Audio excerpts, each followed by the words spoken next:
Hello everyone, welcome back to Beyond the Veil Tarot and Astrology. My name is Candice Marie. Thanks for joining me. Welcome back to my channel. We are live on Friday, May 23rd, 2025, and we're gonna be doing live astrology readings this evening. Thank you guys for hanging out with me on a Friday. I'm happy to be back. If you're new here, please comment in the chat. Let me know where you're tuning in from. It'd be great to hear from new subscribers. And while you're at it, please do subscribe to the channel, click the bell button below so that way you get more alerts for my future Friday lives. We're here every Friday. We alternate every other week between tarot and astrology. And this week, we're gonna be talking all about the new moon in Gemini. So give me a thumbs up if you guys can see this video. Consider sharing it with other astro enthusiasts and make sure you subscribe. Happy weekend. I know we got a lot of people who are already in the chat, so welcome to everybody who's here. We've got lots of level 3 people. So what's up, Kadia? We've got La Morena, Diana's here, Jessie, Lisa MC. What's up, Love Nana? Emma's here, aligned with Ari, Rosie. Thank you, Redruidas, for your support. I appreciate it. And if you guys are sending in your info, please in the memo box in the PayPal, make sure you put your birth information. I need your time, date, and location of birth. Please include the AM and PM. Spell out the month because we've got people internationally all over the globe. And if you want to get a reading, we're going to leave the queue open for a little bit. You can scan the QR code right over here, and it's going to take you to my PayPal. We are charging $55 US for one question. You can ask a question about your natal chart, about a transit, something that you have a question on.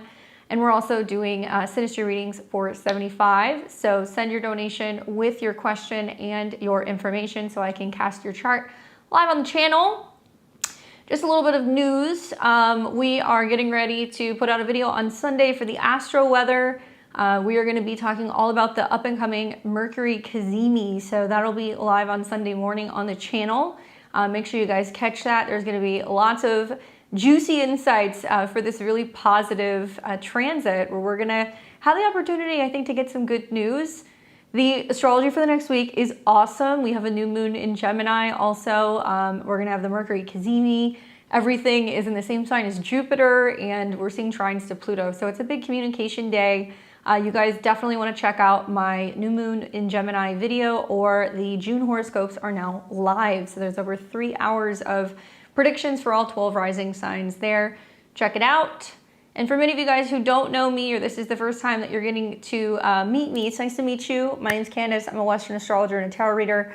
I like to use Western evolutionary astrology to kind of see what's going on in the stars. I'm here every Tuesday, Thursday, Friday, and Sunday. I'm a full-time content creator here on YouTube. So if you want to support me, you can support me simply by just liking my stuff, subscribing to the channel, leaving me comments. Helps the algorithm, helps my work get out there. But also I have memberships, and you guys can support me through a membership on my monthly platform. We've got level 1, 2, and 3, all different ways to support for every, I guess, budget. But level 3, you're gonna get a reading with me on one of my Friday lives once a month. So it's a good deal. You guys actually get in first. You don't have to really wait in line. We take the level 3 members, and you can choose if you want a tarot or an astrology reading. So if you guys want to join, please do. And if you want to see more about me, or you'd like to learn astrology, I would love to teach you. I have a beginner's course, Astro 101, on my website for sale. And we also have a Astro 201, which is going to teach you a lot of the techniques and the things that I do to be able to make predictions as an astrologer. So for that, or to book a personalized reading or pick up a personal transit calendar, click the links below. Head over to my website at beyondtheveiltarot.com. All right, so you guys can see the queue up here. It's scrolling across the top. We have one more week in the month of May. So next week is gonna be tarot. So if you guys wanna wait for tarot, I'll catch you next week. And just really quick, I was going through some stuff. So I've got La Morena and also Emma. You guys both wanted to get readings. I did readings for you guys on the new moon in Taurus at the beginning of the month. So please let me know if you want a reading. If you do, I'm happy to read for you. You guys are just gonna have to pay for it, or you guys can come back on the next astrology live that we're gonna do in June. I just wanted to kind of give you a heads up. It seems like everything's crazy right now, so I can understand. The month seems very long, so let me know if you guys want me to take you. All right, so what's up, Ben? What's going on? Hashini, thank you for your info. All right, so Rosie, I will do your reading and I will leave it. You can come back. And if you guys can't stay for your reading, no worries. You can always just, when we post the link, we always post it on Friday morning, you can go into the chat, leave your question. You can come back after the live and you'll be able to watch it. We leave it up so you guys can do that, but also you can give me feedback and let me know how your reading plays out for you. Sometimes people will come back like 6 months later and they'll tell me, you know, what kind of happened. So anyway, we're gonna take level 3 people first. So we've got Ripples, and we also have, who else do we have for level 3? I think that's pretty much it. Oh no, we have a lot of level 3. What am I saying? Ripples, Kadia, La Morena. If you still want it, let me know. I can put you in the queue. Deanna, Jesse, Lisa MC4, Emma, and Rosie. But Emma and La Morena, I already did your guys' reading, so let me know. Otherwise, we've got Citrus Farm, Matt, Reina, and it looks like Hassini got in there. So if you guys want to get in the queue, scan the QR code. Looks like a number of people just got in there. Patty, Diana, and Miss Martin. So you guys are in the queue as well. I'll have to add some charts as we kind of go along, but you know, it is what it is. So we're gonna get started with Ripples. So what's up, Ripples? How are you doing? It's nice to see you. Let's go ahead and look at what your question was. Where is she? Actually, I think she sent it through PayPal. There we go. All right, so Miss Tonga, Capricorn rising, Sun in Pisces, and Moon in Gemini. She says, hey Candace, I'm a member. I'm getting this extra reading to take a fresh look at the new moon in Gemini, conjunct my south node and opposite my north node. Can you share some details regarding how this might play out for me as someone currently living abroad but wanting to return home in the fall? All right, well, let's take a look. Let's see what is coming up for you. She's in the chat. I see you. So let's look at the new moon in Gemini. It's going to be coming in, oops, we're looking at the new moon, not the full moon. That's a ways down the road. There we go. There we go. All over the place.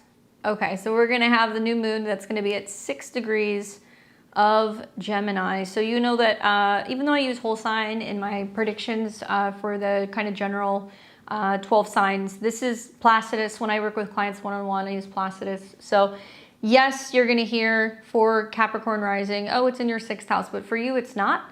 It's kind of taking on some of the themes, honestly, of like the Pisces rising. Okay, I don't want to confuse you, but the new moon is technically in your 4th house. So it's going to be planting seeds revolving around new opportunities when it comes to your home. Now, obviously, it's a little tricky, right? Because it's going to be an aspect to your south node. Exactly. And my thought is that 6s are going to be about organization, planning, details, and also anything in regards to flexibility, you know, making changes, especially in a mutable sign.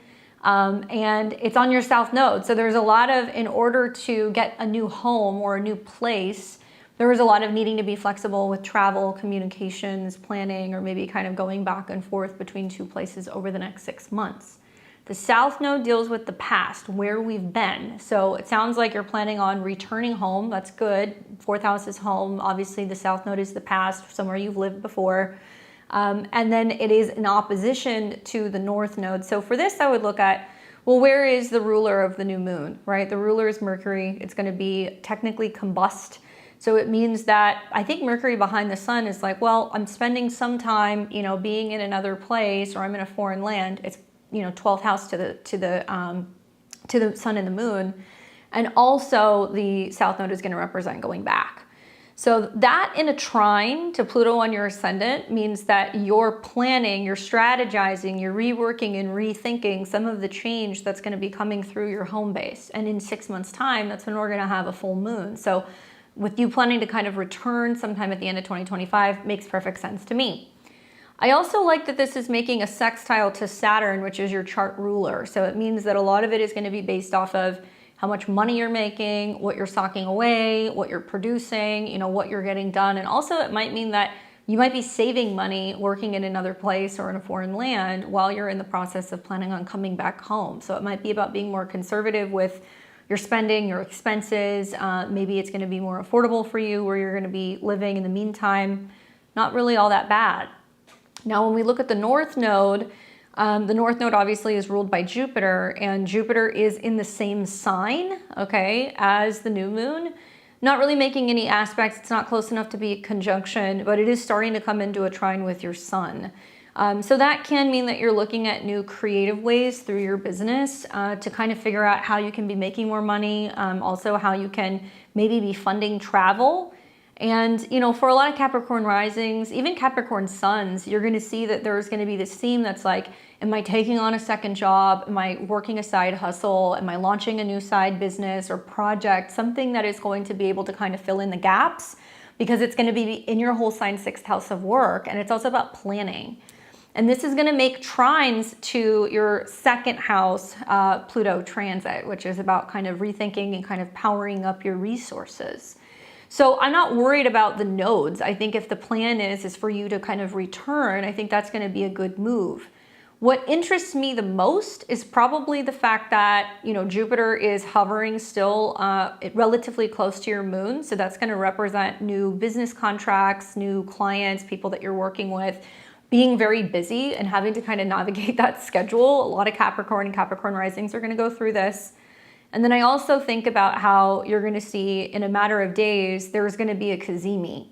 So the Cazimi is going to happen on the 29th going into the 30th. It'll happen overnight. And when that happens, still very close to the South Node. So it might be like some kind of epiphany or aha moment that you have revolving around where you're going to be living. It can also be about how you're organizing your home or how you're strategizing to save money, because it's going to be happening at an 8 going into a 9, and start setting money aside to make it kind of easier for you to come back home. Travel expenses, moving expenses, things pertaining to, hey, I'm creating a secondary account where I'm going to start saving money for a deposit on an apartment. Something like that could be really beneficial. And that Cazimi is going to trine your Mercury exactly. So it is activating your Placidus 8th house of savings and investments. So maybe you're going to be investing some money or trying to find a way to kind of grow your resources to make that move smoother. And this is going to be your whole sign 9th, which is going to also deal with traveling plans, kind of getting things in order, maybe kind of drumming up business that could be kind of more kind of, international, or something that's going to be with people abroad. So when you come home, you're still going to feel like, okay, you have like, maybe bigger clientele, or you have a lot of work to do. The only thing I think about is that for a Pisces sun, it is 4 signs away from your sun. So you'll hear as a Pisces, oh, there's new intentions to be, thinking about where you're going to be moving to, or where you're going to be living. And it is squaring your sun. So the sun in your chart obviously represents your intercepted 8th house. So it's looking at your cost, your expenses, also investment strategy, things like that.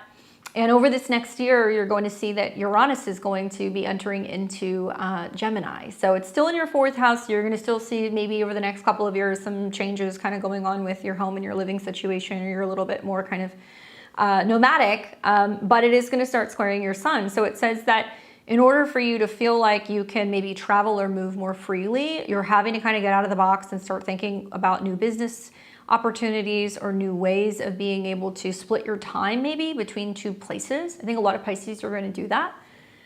So that's going to be an interesting transit for you. And then finally, both the new moon at a 6 as well as the Cazimi is going to trine your Pluto. And that really talks about like powerful changes that you're making with your career, relationships with other people. Maybe you're going to be creating programs or other ways of working with people where you're saying, okay, I'm going to offer, different things that are going to be flexible and work with other people's kind of expenses.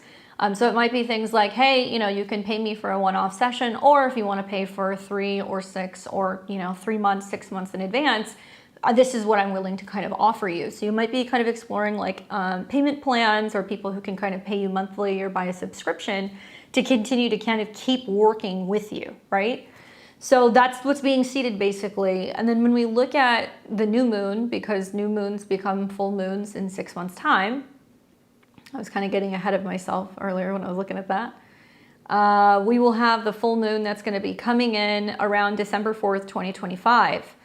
Now that full moon is going to be your lunar return. So that's going to be like a lunar return on steroids. So where the South Node was not aspected really during the new moon, other than the opposition, look at this. You're going to have a full moon that's going to be technically in your 5th house. So it's going to give you the opportunity to be putting out new creative projects, feeling fulfilled.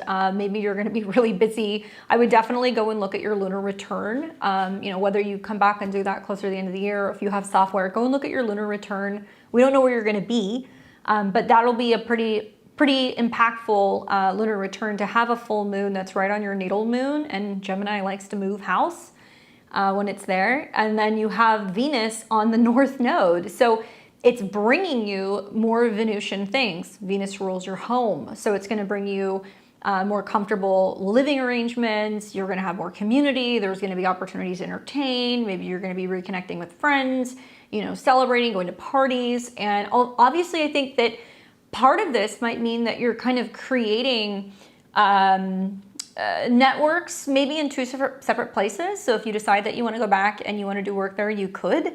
It's also possible that this can kind of represent for you, I think, just really feeling like a lot of your goals revolving around your home and your living situation is going to kind of be, you're going to see the fruit sometime around the full moon in Gemini, which will be at the beginning of December. There's going to be some retrogrades that are going to happen also. So something to think about is in November, we're going to see like Mercury retrograding right around these degrees with Mars. So it's also going to be kind of setting up that preparation in November for getting everything in order to actually make the move, right? So really exciting that you're going to see some North Node fulfillment if you really tune into your South Node moon. And that's difficult because you might feel like your home's always kind of shifting or changing under you. But the more that you tap into that flexibility, the better things get, right? So hopefully that's helpful, Ripples. Keep me updated. Let me know how that all goes. All right, so we're going to be moving on. We have got next in the queue, Kadia. I feel like every single time I botch it, so I apologize. All right, let's see what her question was. Let's see. She says, hey Candace, I'm wanting to cash in on my membership reading. I'm interested in learning about my secondary progressions and if they have any impact on Pluto transiting my Aquarius rising.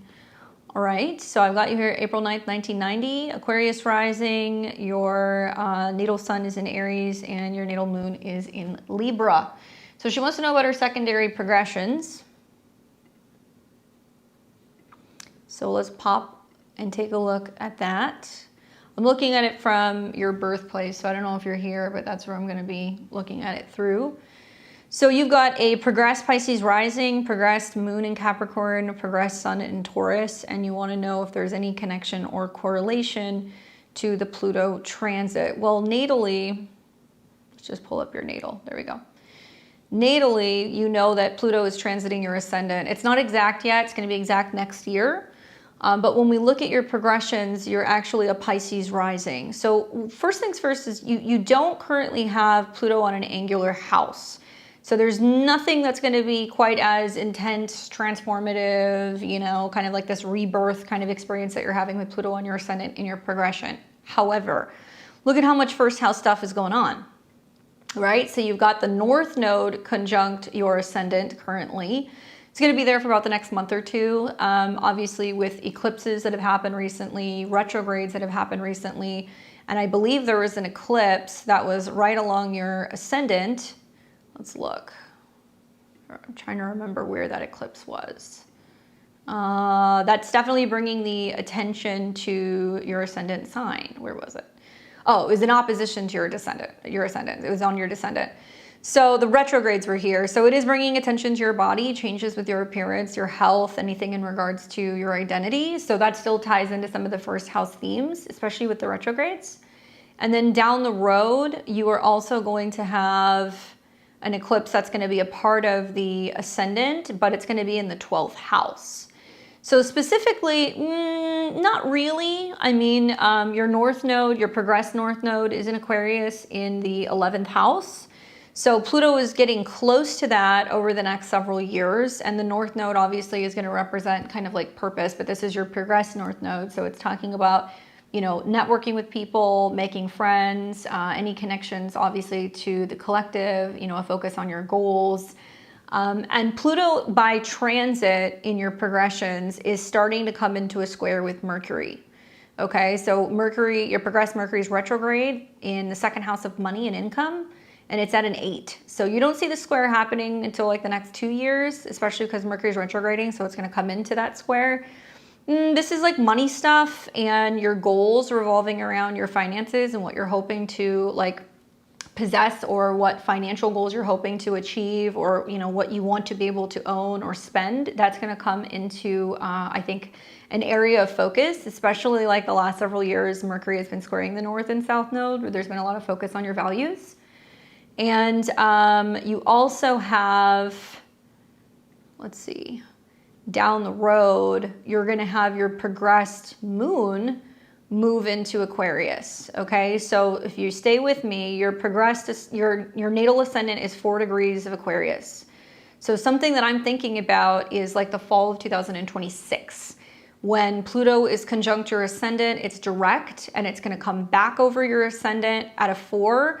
And I'm looking at, like, let's say October of 2026 through January of 2027. This is when your progressed moon will conjunct transit Pluto in the, obviously in the 11th house. So there could be profound shift of your goals, changes with friends. And it's interesting that Pluto is connected to Scorpio, and especially in December of that year, you're going to have Venus crossing Pluto. So it's like a double Pluto transit. And then you're going to see the moon heading towards your north node. Well, in this chart, the moon deals with the 5th house, romance, creativity, self-expression, self-employment. But I think that this is really kind of talking about potential pregnancy, because the moon is going to talk about either children, romantic partners, or like your desires. And with the transit Pluto on your ascendant at a 4, that's a lunar degree. It's like motherhood or changes in regards to your emotions or your home or your body. And then this progressed moon is also crossing your ascendant at the same time. So some kind of significant change, maybe to your home. Obviously, this will be trining Uranus in your 2nd house. So maybe your values revolving around home ownership, or, whether or not you want to buy a place, or whether or not you want to kind of get grounded. And if you're willing to make these necessary changes, that's going to be a really big turning point. So you're not there yet, but you're going to see this the second half of next year. And that's when I would really be paying attention, when your progressed moon gets into Aquarius. And it also might mean that there's just a lot of socializing going on, connecting with new people, being very busy.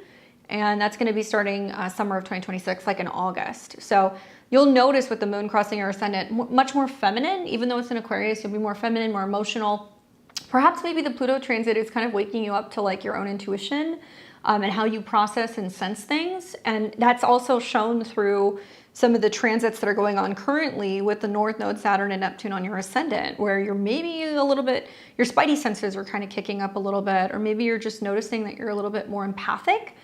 So that kind of mixed with Pluto on your ascendant in your natal chart, there's both this kind of stirring, of the spirit or of the soul, and that connection with the body and how you're kind of perceiving things. And I could see definitely both of those things kind of happening at the same time, and that being like really, really prominent in terms of those transits. Anyway, I hope that that's helpful in giving you some insight and some information on how that's playing out. You got to let me know how you're faring with Pluto on your ascendant. I've definitely heard some pretty colorful stories from my Aquarius rising so far. All right, so next up we have got in the queue Deanna, Jesse, and Lisa MC4. So let's pull up Deanna. What's up, Deanna? There she is. Capricorn Sun, Leo rising, and your moon is in Libra. All right, let's see what Deanna has to say. Let's see. So Jupiter return, Uranus square my natal Saturn soon. I want to break free. Job drop me down hourly for the next school year with budget cuts. How do I navigate this change for my success? I don't ever want to go back to class. I have some ideas with yoga and sound bath stuff. I might not watch because The Irishman came in on surprise. All right, well, let's take a look. So we're going to be looking at your Jupiter return. We're also going to see what's going on with Uranus square Saturn. Those are obviously fun transits to have at the same time, right? One's going to be all about growth, and the other one's going to be about kind of getting out of our own way. So if we take a look at your Jupiter return, something that interests me, I think, is the fact that you do have Jupiter retrograde. So natal planets retrograde, you've got a few of them, can symbolize that there is a need to rethink, rework, reevaluate what you believe in. And Jupiter rules your 5th house, so it could be your creative business, reconnecting with boyfriends. It can also be things revolving around kids, self-expression, creativity, and it's at a Leo degree. So I think that this is about you getting creative with ways to be able to connect with an audience and share some of your abilities. And that could be in a Gemini way: writing, teaching, sharing, traveling, especially group classes. That could definitely be a good move.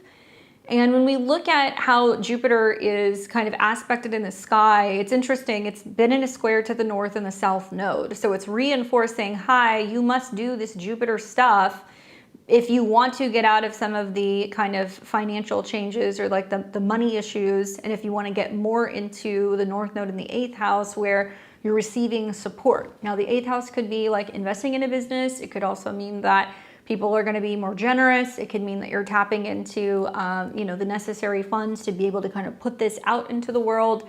But I definitely feel like classes are a good move, and developing anything where you're working on your community or you're working on networking with other people. Simultaneously, Saturn right now is at 29, like nails on a chalkboard. And it's coming into a square with Jupiter briefly, okay? You're gonna get a little bit of like a reprieve over the summer, and then Jupiter's gonna retrograde back and it's gonna square. So it's basically saying, it's pushing you to be like asking other people to compensate for what you're putting out into the world. Saturn is gonna represent, clients and other people that you kind of connect and collaborate with. Like basically you can't be doing this stuff for free. You need to be like charging for some of your events or your classes. And this is also happening in mutable signs, so it can be finding ways to be able to connect with people in other places. So it's not just what you're doing locally, but it might be like, oh, do I want to record my, classes? Do I want to stream it? Do I want to make it possible for other people to kind of join in if they can't be there live? Just some food for thought. And the other transit that you were referencing, obviously, is Uranus coming into a square with Saturn, which you're also going to be dealing with all year. So for me, it's interesting, like Uranus wants to help you break free, obviously, and it wants to help you make some major shifts. It's getting ready to leave your whole sign 10th house, so it means that it's going to kind of go off with a bang with some changes that's going on at work. Obviously, Mercury's connected to the south node, so it's about, finding out that there's going to be budget cuts, and that's going to be impacting funds as well as work. And Uranus is obviously about change. And the positive is that it is going to be going into your whole sign 11th house. So that means that the change that's going to come through is how you're kind of connecting with friends, allies, social people, bringing in clients, finding new ways to connect with people and offer some kind of unconventional new thing. The problem is that it's squaring Saturn, and Saturn's like, no, I don't want to do that, especially it's retrograde. It's like, no, and it's very critical when it's in Virgo. So it's a lot of like, am I good enough to do this? Is it going to work? Is this going to be self-sustainable? And sometimes Saturn in the 1st house can be rigid. I say that lovingly. And rightfully so. You're a Capricorn. So I think that there's like a want and a need to feel like something is going to be stable. It's going to provide. I get it. But I think a lot of this is self-doubt. And whether or not you can actually swing, making the necessary changes to kind of go into something that's going to be more unconventional and kind of fly by the seat of your pants. Personally, I think that this can be really beneficial for you because as Uranus is squaring your Saturn, it's also going to be making trines to Pluto. So it's going to help you make the necessary changes that you want to make when it comes to your work, your daily routine, what you're offering, and obviously it might kind of shake up some things at home. So it might mean that you're doing some work at home or you're trying to kind of be creative in how you can kind of keep the funds flowing so you can kind of keep everything covered. And then also you're seeing that as Uranus is going through Gemini, it's starting to come into a trine with your North Node. It's still a few years out, but it's going to give you the opportunity to be more mobile, move, teach, and communicate with people, especially in like a local kind of environment, 3rd house. Man, I mean, this really resonates even for the Capricorn sun, right? Uranus going into the 6th house. Hi, taking on like a side hustle or a separate job, a second job, or I'm trying to find something new that I can do. The trines to Pluto is going to also be about some money stuff. So, what do I think? I think that Uranus is in superior square, and whatever is changing at work is literally changing because it's forcing you to say, okay, it's time for me to make some changes in where I'm working, how I can help people, what I'm willing to offer people. That kind of stuff seems to get really emphasized in your chart right now. And the positive, I think, is that Uranus wouldn't be doing this unless it had, reason to do what it's doing, unless it was really trying to kind of liberate you and kind of pull you out of something that you are really kind of like, okay, I'm done. I don't want to do this anymore. And Uranus will go in and out of Gemini this year. So it's going to be there for like the next couple of months, starting in July. And then it's going to retrograde back to Taurus. So it is possible that sometime in the fall, this is going to be, okay, I'm pivoting, I'm improvising, now I'm trying to figure out how to kind of make this happen full time. Probably what you'll find is that's part of the Mercury retrogrades in Sag in November. And then also when we have this massive power up period that's going to be in Capricorn, December 2025 into January 2026, all these planets are going to trine Uranus. So you have basically between now and the end of the year to kind of get things in a flow, make things work, feel like, okay, you know what, you're working, you're productive. Simply, this could also mean that, there's another job that potentially comes in. If you're needing to find something that's going to be more full-time, you could probably give it to about the end of the year. And if you're feeling like you need to do that, you could, and that could be some of the change that you're going to see with Uranus in your 10th house. At the end of the day, though, Venus really rules your 10th house. And so what I've been thinking about is that there's going to be this kind of triple conjunction between Venus, Mars, and the Sun. And it looks like it's going to happen right around your Venus, like right around the end of December. And then it's going to technically take place right here in the new year, around 16 degrees. Still close enough to your Sun, your chart ruler. I think this is going to be about you having a breakthrough, and come the new year, you're like doing your own thing. And you're like, yes, I've created the system. Here's how I do this. This is how everything's working. I know when I'm either teaching classes or when I'm going to be doing some kind of healing work. I'm going to be helping people, right? Capricorn in the 6 is about finding that work is service. And I think that triple conjunction on top of your Sun is going to be wonderful. And then you're going to see all that energy come into a trine with Uranus, which means you're going to lean into some of the change come the new year. So you got about 6 months basically to kind of sort this out and see if you can do something consistently. And then next year, Uranus will officially leave Taurus. It will go into Gemini, and that could be another turning point that you're going to want to watch around the end of April of 2026. And Uranus will start coming into aspect again with Pluto. So you've got another kind of shift in the summer of 2026. But I think that for a Leo rising, it's a lot more friendly. It's going to be about you being able to kind of work with groups of people. And by then Jupiter is going to be in your rising sign. So I think that, you got about 6 months to figure this out. And I would say focus more on the Gemini side of things, which is let's get things started. Let's communicate, let's connect, let's start, networking opportunities, starting groups and things like that online, meeting with people, and getting out of self-doubt mode, okay, with Saturn being retrograde at 0 degrees in your first house. Hopefully that's helpful for you, Gianna. Definitely keep me updated. Let me know what happens.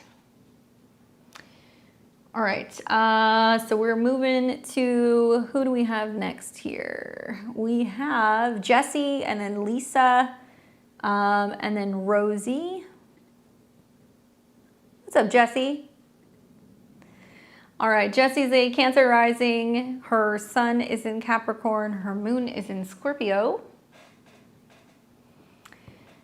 And she says, hey Candace, my plans to relocate across the country May 30th have been pushed due to finances. I'm struggling with clarity due to the Cazimi. First house ruler sextiles, but second house ruler squares Chiron. All right, well, let's take a look. So you were planning on moving or relocating around the 30th. So Venus rules your 4th, and you've had Mars retrograde in your income house. It has been also in opposition to Saturn. So yeah, it looks like it's been a little bit tricky financially. The Sun is ultimately what rules your money, okay? And if you look at your chart, you do have a lot of planets that are conjunct the Sun. Technically, it looks like this is in your Placidus 6, so it's like scheduling stuff and things pertaining to like work and consistency. When you see a positive transit either involving Venus or your natal Venus, that's when you're going to see something kind of shift.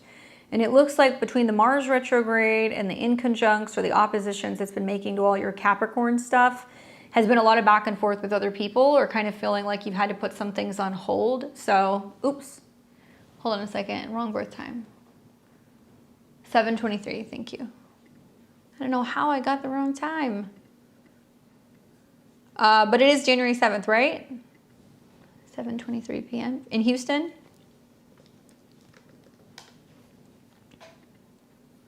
Let's update that. There we go. Does that look right to you? Let me know. Okay, cool. All right, so Leo rising. So some of the same stuff Deanna was going through then. So let's look at the 30th. That's when you wanted to move. Mars rules your home. Mars has been retrograde. What's the back and forth you've been doing with somebody else? What's going on? Are you trying to move to be closer to somebody else? Have you been going through a friendship breakup, a relationship breakup? Have you been trying to switch jobs and relocate? What's the deal here? Because the Mars opposition is strongly tied to this. And like, you know, maybe Saturn is about going back and forth with a transfer, leaving my abusive boyfriend. I'm sorry to hear that. So, you know, definitely, this has been a long time coming. I think part of it is probably that Pluto's retrograde, so now you're ready to leave the relationship, and Mars is going to represent your home. And if you saw where Mars started its retrograde, it was right around your ascendant, and it was in a square to Jupiter. So it was basically saying, like, having to deal with a critical situation at home and figure out where you're going, okay? So when do I see a move happening? Well, we need to see something positive going on with Mars. Something that I would be watching for is that Mars is going to come into some pretty critical aspects in your chart. So I really want you to pay attention, take these dates down. When Mars comes into a square, so you've got Pluto at 27, Moon at 27, Saturn at 27, Uranus at 28. Man, that's rough. I would say starting around June the 8th, okay, you're going to see Mars is going to start coming into a square with Pluto and the Moon. And that's about making some necessary emotional, psychological shifts, home change. It's going to get triggered with the Moon in the 4th house. So maybe you're trying to figure out how to move around closer to the 8th. But Mars will also start coming into an opposition with Saturn, which means there is going to be some definitive intensity in how you're communicating with a partner. And then it's going to hit 27, and it's going to square Pluto and square the Moon at a Gemini degree, which means most likely there's going to be a second opportunity, or maybe you're communicating or connecting with family or a woman. Moon Pluto can be a woman, and being like, hey, I need to leave. And I would just say, pay close attention to what's going on around the 11th, because this is going to light your chart up like a Christmas tree. Mars in the 1st house says, I'm leaving, I'm traveling. It's your 9th house lord. I'm moving house and confronting the partner, Saturn. Then it's going to square the Moon and Pluto, which is going to bring up drama. And Mars is also going to square Uranus, which means it can definitely kind of interfere or create some chaos when it comes to career matters or needing to show up to work or needing to be somewhere. Mars will not come out of a square with Uranus until around the 15th. And then you're going to see the Moon hit Saturn. So it almost makes me feel like something between like the 8th and the 16th. That's when all of this is going down. And it's like, that's the final fixed cross where you have a blow up or there's a situation or something that happens that brings some kind of strife. Here's what else I think. The Sun-Mercury conjunction may materialize as a friend or somebody coming in being like, hey, do you need help? Because it's going to be about somebody wanting to assist you, 11th house, and it's going to trine Pluto in your 6th house of assistance. So I'm wondering who this is. Gemini could be a friend, it could be somebody online, it could be a sibling, it could be a relative, somebody who's going to try to kind of communicate and ask you, hey, what do you need? But avoid conflict those days. You know, the other transit that I think about is when Mars is coming into your 4th house. So there could definitely be some energy when Mars opposes Saturn, where this is another, okay, I need to actually break away. And usually when Mars goes into the 3rd house, we travel or we move. This is going to be right around the beginning of August. right when the Mercury retrograde is happening on your ascendant. And to just be honest with you, the feeling that I get is if you wait this long, when you have Mercury and the Sun conjunction, you're going to go, there are some things that are in the house that I could pack up, I could take with me, that I could prioritize, you know, bringing with me if I'm relocating. But then you're going to go, this doesn't matter, I don't need it. I'm willing to part with things. I don't need it. Mercury is the ruler of the South Node in Mars. So it's possible that if you're waiting that long, you're like, you know what, screw it. I'll just leave stuff, or I can buy new things. I'm only going to take what I need, and I'm on my way in August. And then Mars will oppose Saturn, so that does mean that actual separation from another person.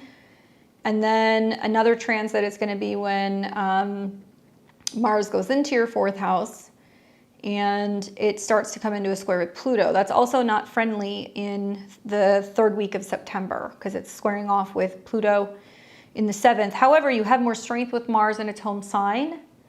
And you're going to see sometime in November, there will be a Mercury retrograde. So like, let's say you do move, whether you do it in June, July, August, whatever, you could use the Mercury retrograde to be like, okay, you know, maybe I moved, I didn't take a couch with me, or I didn't, you know, buy new furniture, or I needed to get pots and pans, like whatever it is. Sometime from the end of October into November, this gives you the opportunity to either move if you have not moved, and it will be a lot better because it's going to trine Saturn. Or if you have moved and you realize there are things that you need, now you're going to start kind of building up your space and feeling like you can get the necessities for your home, and you can feel a little bit more so grounded. Really difficult stuff. I'm really sorry to hear that you're going through that. That's really, it's not fun. And obviously, you know, whenever you have outer planets that are going to be around that 26, 27, 28 degrees of the fixed signs, it's going to light your chart up like a Christmas tree. So Mars going through there can create some conflict. Try to keep your cool. Uranus opposing this right now is about that separation and somebody no longer having power over you.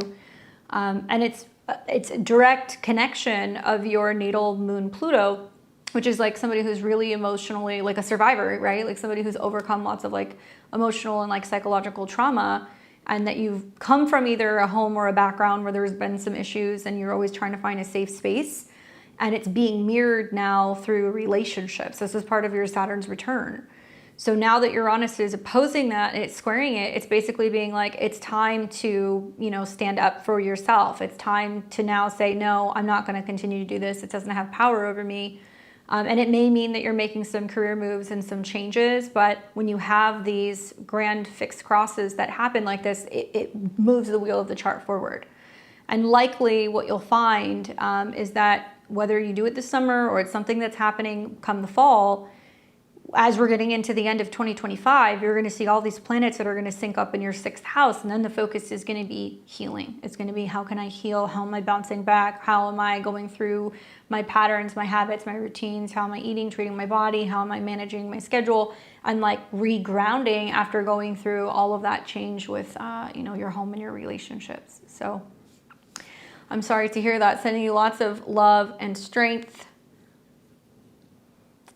All right, so we have got Lisa and Rosie. Lisa, January 14th, 75, 5:40 p.m. in Winchester, Mass. Is that correct? Hey, Candace. Oof, this year, on and off, boyfriend of 6 years, secrets came out on Scorpio full moon. Company closing into the year, move to Switzerland for work, daughter moving to college, change. Yep, sounds about right. Sounds about right, especially for my fixed rising signs. You know, it's like all Leo risings, huh? You guys are all going through the same thing. What's up, Salty Mama? I just saw you. I can add you to my list.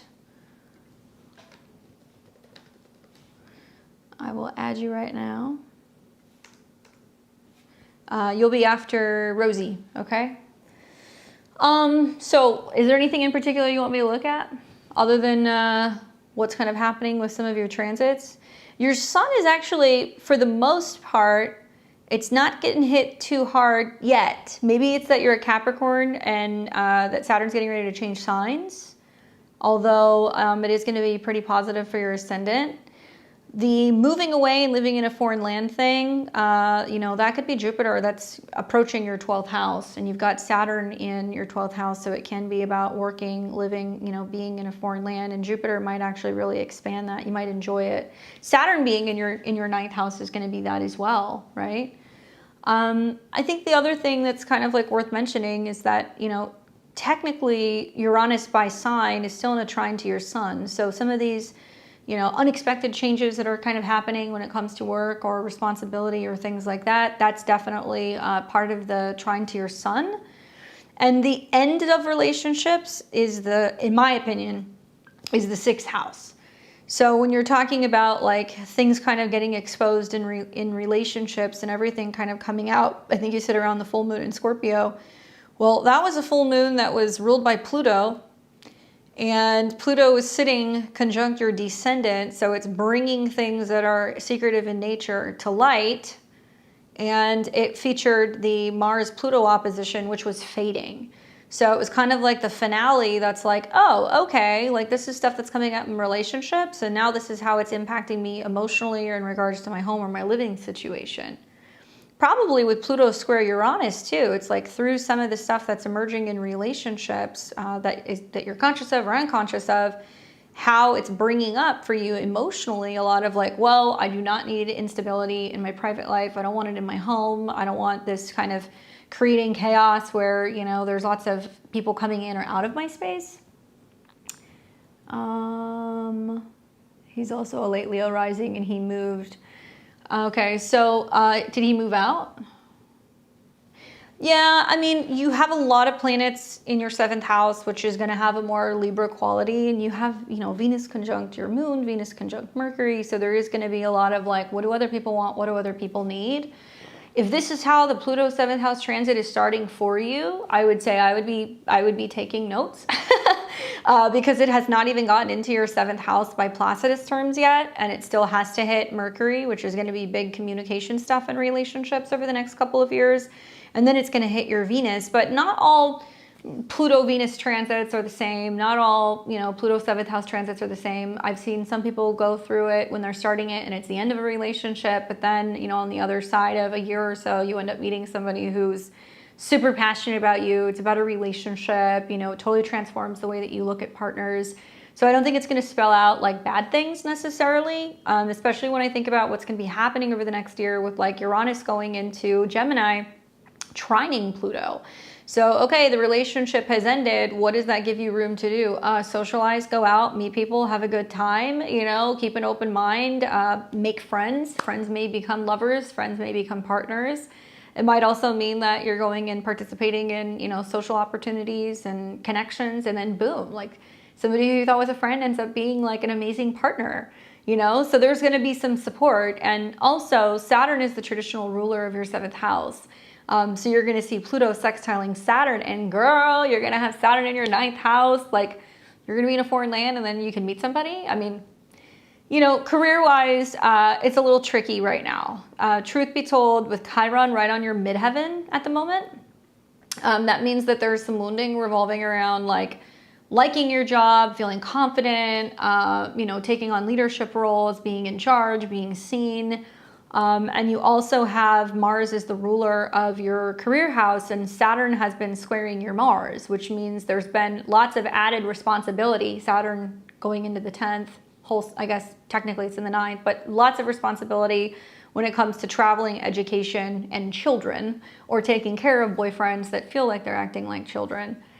So Saturn wants to limit, it wants to make you kind of slow down, take responsibility, look at things, in a clear fashion. And it has not been clear because Saturn and Neptune have been conjunct. So there's a lot of like, what's going on with my kid? What's going on with me traveling? What's going on with relationships? And it's all because Saturn and Neptune have been in a square to Mars.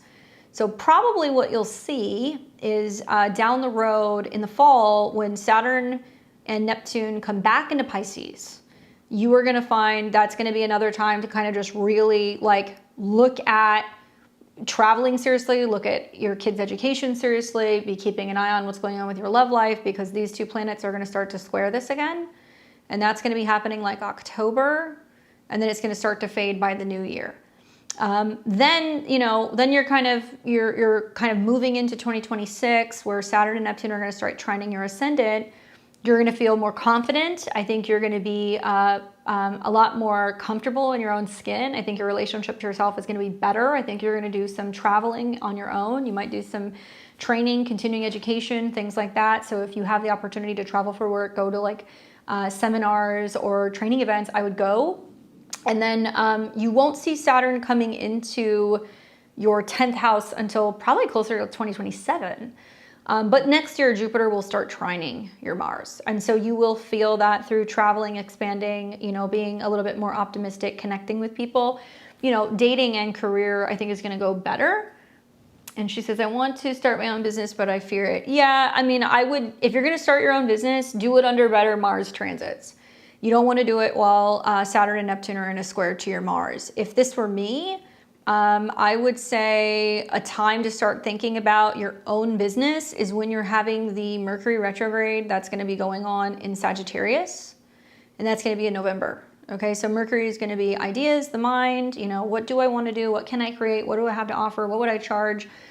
Make a mental note that you're going to start kind of brainstorming and doing that in November. And then what you're going to want to do is after that point in time, you want to probably work with the new moon that's going to be in Capricorn, which will be in the new year, right around your birthday, where you have a new moon that's going to be conjunct your sun, trine Uranus. And I would make the goal to be doing it in the new year. It's so funny. You've had several Capricorn 6th house suns with Leo risings. You guys are all kind of going through the same thing. And because you guys are ruled by the sun, by the way, like the Capricorn horoscopes are going to really resonate with you about like finding a second job with Uranus in your 6th house and, figuring out where you're going to be living or moving to with Saturn going in and out of your 4th. Like you're going to see that. But I think that there's going to be a lot more strength with an exalted Mars in your 6th house, trine Uranus to say, okay, now I'm ready to get the show on the road and start something. It looks like with Jupiter in your 12th house, this could be a year where you start, vision boarding, thinking about it, putting stuff together, but also traveling, resting, healing. So many of my Leo risings are really going to kind of need the downtime with Jupiter in the 12th. Okay. Hopefully that's helpful for you. All right. So we have got Rosie and then Salty Mama. And Rosie, I was not sure if I had the right Rosie. Is this you? March 15th, 1984, 1:59 a.m. Let me know if that's you or not. Let me scroll up.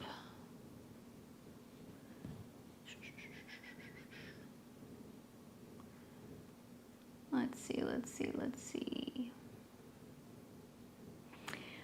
Peace and Light wanted to share 60-day look ahead. Sun from New Jersey. I'm pretty sure this is you because this is New Jersey. So you just want to take a look and you're waiting for Man Buffet merch soon. I should make that merch. I was talking about that for Capricorn risings, that Jupiter is going to go into your guys' 7th house and that's going to be your Man Buffet year. So there will be plenty of opportunities to meet people. All right, so she's Capricorn rising. I don't think she's here, but that's okay. Sun in Pisces, and she's got her moon in Leo. And she just wants to know what I kind of see happening for the better part of like the next 2 months. So basically, in a nutshell, for the next month, you're going to see Jupiter getting ready to finish, his transit in your 6th. That's going to be about, health, habits, work, routine. And also like balancing mind, body, and spirit stuff. And then in June, there is going to be this massive stellium of planets going into Cancer. Okay, so the new moon is really highlighting, new health habits, work. And my thought is that the second part of June is just like all relationship oriented. So yes, Man Buffet, you'll have a new moon in your 7th house where you can plant new seeds for relationships. It's going to be at a 4, so it's directly in opposition to your ascendant, your Jupiter and Neptune, which means maybe it's bringing in people that you can't even imagine that you would potentially meet. What's tricky is that new moon is going to square your chart ruler, Saturn and Neptune. So there's a lot of like okay, I'm living here, or I'm in this situation, or I'm taking care of family, or I'm really focused on, staying home or responsibilities, or maybe there's some heavy moods. Like I keep telling my Capricorn risings, like get a Sag rising as a friend, and they'll tell you what's been going on for the last like 3 years, whether it's water leaks, ACs breaking, a parent that's sick, feeling depressed and stuck at home, or if for some of you guys, it might potentially mean that you're spending time in a foreign land or you're trying to move. So if you're traveling or if you're moving, well, then you can kind of reap the benefits of the optimism of Jupiter, where it can definitely be a new person that you end up meeting while you're traveling or whatever. Jupiter in the 7th can mean that there's a new astrologer, there's a new therapist, there's a new business partner, or that there is some wise words maybe that you're getting from, a family member. It could be your mom, it could be a woman in the family who's giving you advice about, where you need to go, right? So like I have Saturn and Neptune in my 4th house, and I have had the transit. And when that transit was happening, I was spending a lot of time with my grandma when Saturn went into my 4th. And I was hanging out with my mom's mom, who was just like, God bless her. She was a pistol, but she was giving me a lot of advice about relationships. And it was really funny because she was always like, well, men are like streetcars. There's always another one coming, or like, don't cry over boys, and like stuff like that. She was kind of like hard-nosed about it, was like really trying to be like positive and optimistic about like finding somebody who's a good match. And she had a lot of really good advice. So I would say maybe you will see some of that come through some of the relationships with women in your life, and they'll be advising you and talking about getting serious about the life that you're building. So whether that's where you're living, what city you're in, what kind of a home you want, what foundations you're laying for yourself, that's going to be the theme. And then you'll have 6 months basically from that point on to really focus on growth when it comes to relationships. Well, before you have that new moon, you're going to see that the Sun and Jupiter are going to conjunct around the 24th. So that's going to be a day where there could be something that comes out about an existing relationship. You learn something new about your partner. Maybe there's a chance of meeting. Maybe you have a dream about a future partner. Something like that could happen. And it's requiring you to get out of the past and let the past go, or be willing to get out of the house. And then another energy I would be focusing on in July is going to be that you're going to see Neptune retrograde through your 4th house, so you can reassess your home, your past, your emotions, your family. The other thing that you're going to want to watch also is that as a Pisces sun, all these planets are going to be trining your 3rd house. So communication with people, contracts, negotiations, travel, all that stuff gets highlighted. And you will have, at the second half of July, a Mercury retrograde in your 8th. So Mercury is obviously going to deal with your health, your routines, your habits, your pets. It's also going to deal with traveling or education. So I would advise you, if you're trying to travel at the end of July, double and triple check everything. Because to me, I think some Capricorn risings are going to be like, I was supposed to be going somewhere. Now you're having an issue getting refunded for a flight, or getting a credit for your hotel or for a rental, because Mercury is directly connected to Mars, and Mars is with some breaks and patterns and changes with education or travel. So trip insurance or postponing trips, do your traveling the second half of August, not so much the second half of July. Scheduling stuff or health stuff can come up, and Uranus is also going to be in July entering into Gemini. Technically still in your 5th house, but you could see this as like joining a new health club, some changes to your schedule, changes also with work. And I think probably the biggest focal point, looking at your chart, is just like the Saturn-Neptune conjunction is the most important, because Saturn rules your chart. And you're not only dealing with Saturn square the ascendant, where you're kind of asking yourself, am I working too hard? Am I doing too much? Am I too hard on myself? Saturn square Neptune, if I've been seeing things clearly, do I need to get real about home and family matters? Neptune square Neptune, where you're feeling like certain aspects of yourself is kind of dissolving. And Saturn and Neptune are right on top of your Mercury. Holy cow. Mercury can be pets. Mercury can be siblings. Mercury can be aunts, uncles, cousins. And it can be people from afar. So I'm kind of thinking like the positive of Saturn and Neptune on your Mercury is, girl, start learning divination, right? It's in your 3rd house, Placidus. So keep an eye on siblings, keep an eye on neighbors, keep an eye on vehicles. Maybe learn tarot, start teaching yourself tarot. If you're doubting yourself, you're not getting clarity, pull your 3 cards of the day and make that like your ritual, because Mercury is like a diviner. So it can be a good way to tap into that Mercury energy. Otherwise, there can be, you know, anxiousness and restlessness and anxiety that can kind of pop up. Watch your health or anything pertaining to your lungs, your arms, your hands, and your shoulders. And this is going to be sextiling Uranus. So I think this would actually be really good for learning tarot or divination. Personally, that's how I would use it.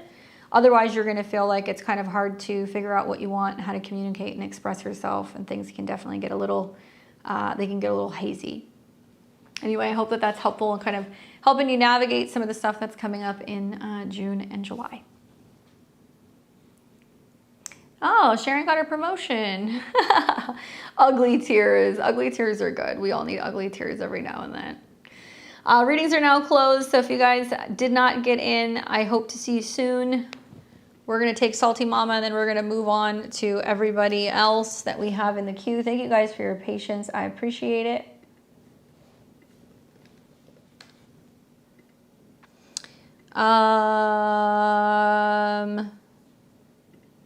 Remind me, what was your first name? I'm sorry, it's like slipping my mind. For Salty Mama, I think I have it under your first name. I know I have your chart.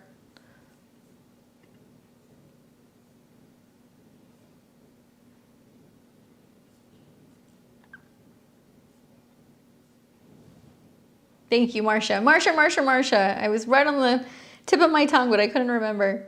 Thank you. April, no, wrong person.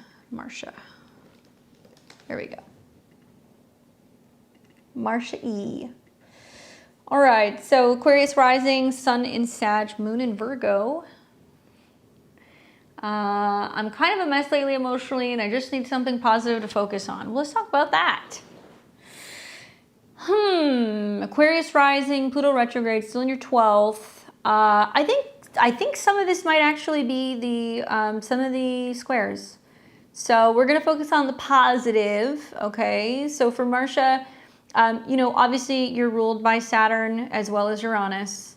And to me, it looks like some of the emotions that are coming up is because, well, Uranus is kind of approaching the most southern part of your chart. Next year, it will come into conjunction with your IC, which can manifest as changes with the home, with the family, emotionally. But right now, it almost seems like you're a little unwilling with some of the squares to the north and the south node to break free. And whether that's get out of the house, break free from the past, anything in regards to like emotional repression, like I would say let it flow right now, because it not only is squaring your north and your south node, but it's opposing your Jupiter. So it tells me that you might feel like you need more social connections, friends, you know, opportunities to go out and do things like allies, and that you might actually be feeling like you're so used to overworking. And Uranus wants to bring your attention to your 4th house of gardening, home, being on land, property, domestic things, designing, cooking, baking. You know, it sounds silly, but these things will actually like help neutralize some of the squares. The other thing that's going on is Pluto's been conjunct your the South Node transit. So I call that like the detox transit, where we have to let go of anything that we've been holding on to too deeply, or things that are actually negatively blocking us or keeping us from moving forward. That can bring up lots of emotions as well. It can feel like a bit of like a death wave or like an ego death that can kind of be happening. Thankfully, the Uranus transit is trining Pluto in the South Node. So I definitely feel like this is about like, yeah, letting people go, letting things go, letting friends go, but being like, I have to let it go. It's part of the process and it's part of evolving.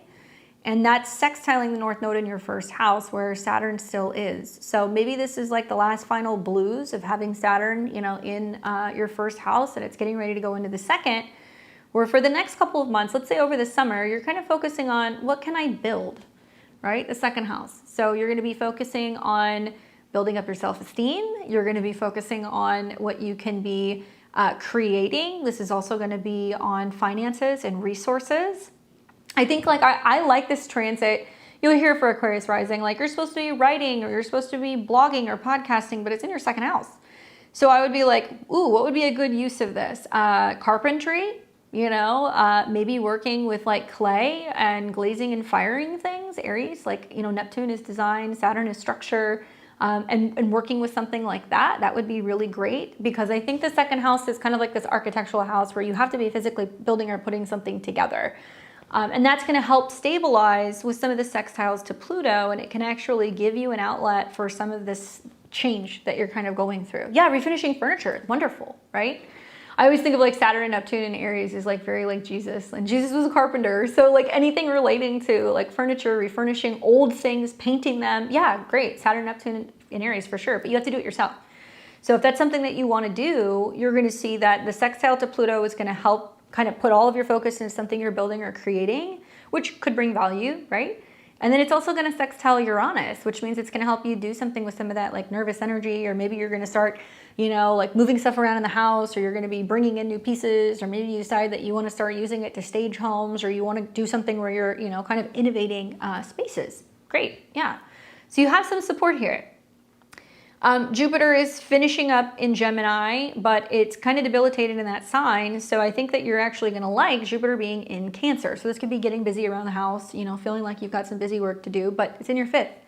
And what you're going to find is that, you know, Jupiter is basically going to be in your 5th house of creativity, self-expression, having fun, playtime, basically until the end of summer. So that's going to give you an opportunity to be more creative, more self-expressive, and also be focusing on inner child stuff, anything in regards to your heart space, anything in regards to creative endeavors. And you got some water in this chart. You got some Mars, Jupiter, and Venus in Scorpio. So it's going to be trining that, which can give you the opportunity through some new kind of work or purpose or something that you're devoted to within the home, an opportunity to make changes, especially when it comes to your money, your career, your resources, all of that stuff. But yeah, you know, a lot of people right now have not been doing very well with Saturn at 29 degrees, but Neptune was at 29 degrees, I think, for a couple weeks. But guys, the energy is very different the second half of this week. Saturn and Neptune are going to be in Aries. So it's going to be very different. Even as we get into June, when we start seeing, you know, some sextiles to Pluto, and then in July when there's going to be sextiles to Uranus, totally different vibe. 12 years ago, Jupiter brought my son. I have a new work opportunity this summer. There you go. That's Jupiter in your 4th house. So, you know, things are going to ease up a little bit. I think until the end of the year, you're still going to see Uranus that's going to be opposing your Jupiter and squaring the nodes. And that's the necessary changes that kind of have to happen emotionally or in the home space that, you know, you might feel like you're so used to wanting to be out in the world. All of the major heavy hitter outer planets are at the bottom of your chart. So you're a very kind of out there person. Everything is bringing you in, you know? Hopefully that's helpful for you. Feel better. The South Node's not even on your moon yet, girl. That might be part of it. The eclipses are tied to your moon. Watch when Mars hits your moon, by the way. That's going to be in mid-June, right around here. That can definitely bring some emotional feistiness. But then I think things are going to start to subside. So good luck.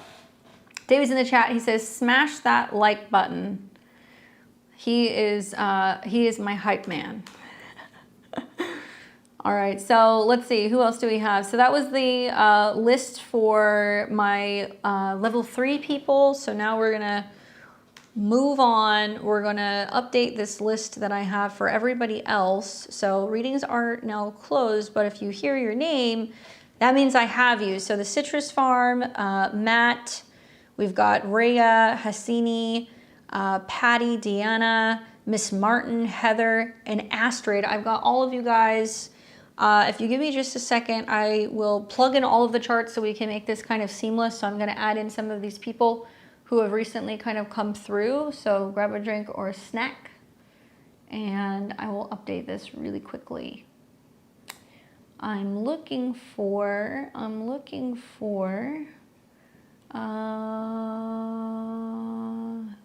big fan of Justice. I sent a PayPal payment and message, but I didn't hear my name. So hopefully I got you. Deanna? Yep, yeah, you're on there. Okay, I'm looking for, there we go. Who was it? Who? Oh, Hassini. I just paid for it, but okay. So let's plug that in.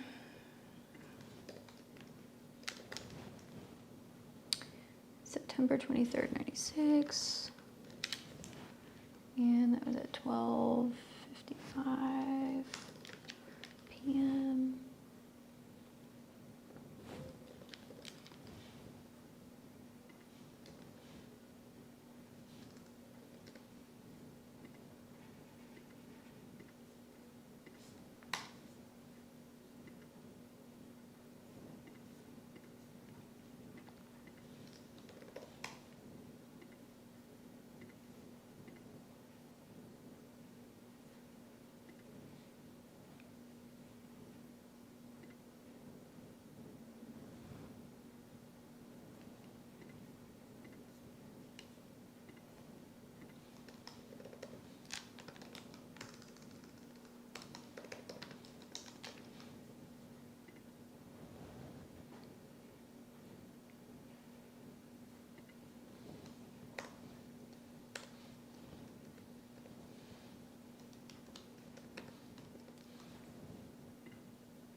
Let's see. For Patty, is it Joseph or Josephville?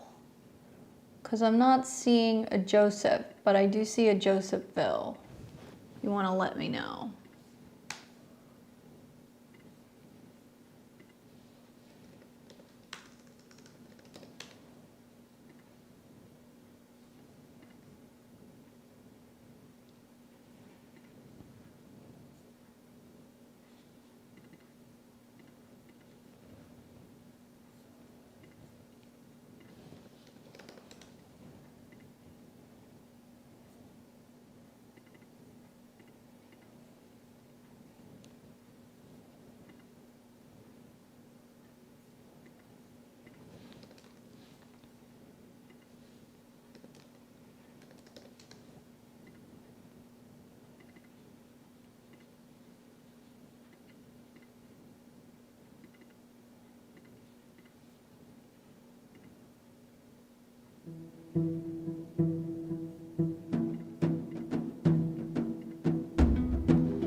St. Joseph, Missouri. Thank you. So,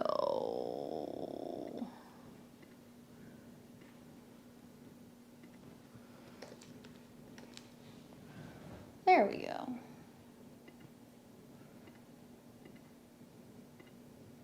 All right, that changes things a little bit. All right, so we're going to start with the citrus farm, then we've got Matt, and then we've got Raina, okay? So let's pull up that.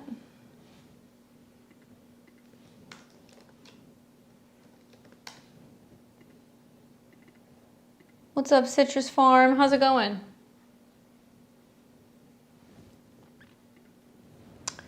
All right, so.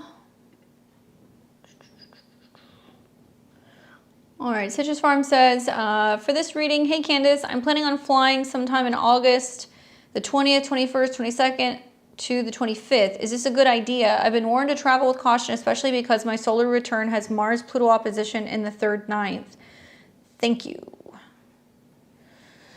Well, let's take a look. So August 20th, 21st, 22nd to the 25th. August. There we go. 20th. All right. So your natal sun is going to be Sun and Mercury, but let's just say the sun, just to be safe, is going to be associated with travel. So something that I think about is, one, this is after the Mercury retrograde. Okay, so likely anything that's going to come up is going to come up in July because Mercury is going to be turning retrograde in that part of the sky. So that's positive. What I'm not crazy about is that technically the sun is coming into a square with Uranus, and this Mercury retrograde shadow, this is the post shadow that's wrapping up, is probably going to trigger your Mars-Pluto opposition. I'm just going to go out on a hunch because sometime around the end of December, Mars was getting ready to leave Leo, and it was in opposition to Pluto. So yes, if it was in your 3rd and your 9th house, you do need to be careful. That is not a good aspect. The other thing is like, look, you know, you're going to have this on the 21st. The moon and Mercury are going to be in conjunction. So that's about movement, and it's in your whole sign 9th. And the sun is approaching a conjunction with Mars. So that's going to be talking about traveling for fun. This is a dark moon. So you could wait until after the Virgo new moon, and you could be traveling closer to the 23rd. But I don't know if you're asking me, well, what day should I leave? Is it a good idea? You know, should I be traveling personally, with like Sun square Uranus, there's going to be some scheduling changes. That's going to happen, right? Especially if it's kind of happening from your 8th house to your 6th house. You're also going to find that with some of the transits that are kind of happening, you know, it's coming into squares with your moon. So any which way you slice it, there's a lot of things that are getting kind of like thrown all over the place. Probably because Mercury is behind the sun, it would be better to be traveling when the moon is with Mercury because it's activating your Sun-Mars conjunction, which is about traveling. You just have to expect something around the 22nd is going to be an unexpected change to your plans. So you'd be better off traveling on the 21st than you would be trying to do it on the 22nd, the 23rd, because you're going to hit some squares. I want to look at your solar return really quick. And also what annual perfection are you in this year? You're in a Mercury year, Gemini, so that's going to be relationship oriented, and Uranus is in your 7th, so you're going to be traveling. That's going to be part of relationships and partnerships, and then Mercury is natally in your whole sign 2nd. All right, so let's look at your solar return.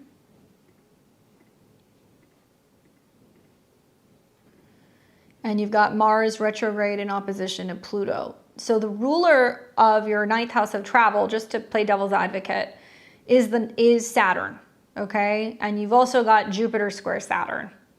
So to me, it's going to look like there is going to be some challenges where, you know, your goals revolving around traveling, who you're traveling with, where you're going. It's going to be a theme, or wanting to travel because Jupiter's retrograde, but having some kind of responsibility that's kind of laying in. And then on top of that, you've got Mercury in a square with Saturn and Jupiter. So this is about an astrologer saying to you, hey, debilitated Mercury, if you're going to travel, be very particular with the times that you're traveling, because it's also referencing the debilitated Jupiter. I think if you look at this, and this is what I'm talking about, just so you can kind of see what I'm looking at, the Mercury retrograde that's going to happen in July. So this is going to be right before your trip, okay, so this will be the end of July.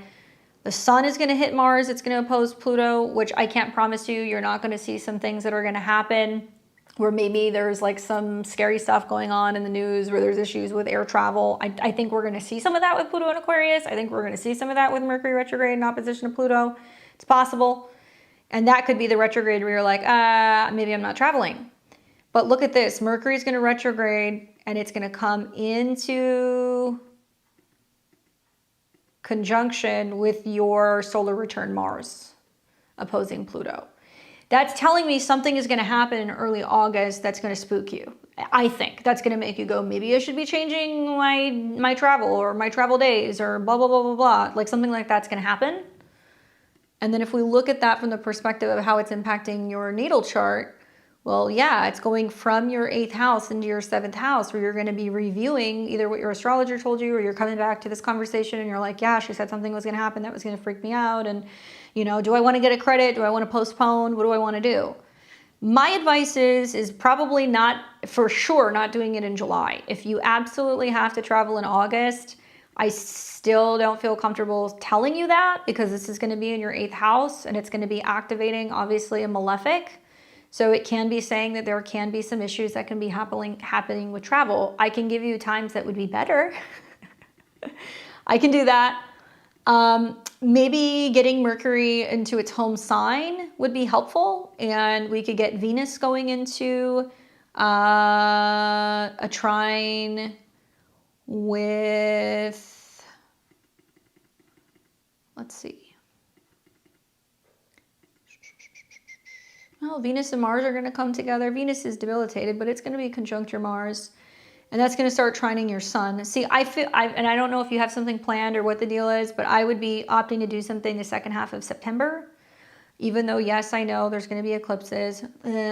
But still, you're going to have better transits to your sun, which rules travel. You're also going to have better transits to your south node.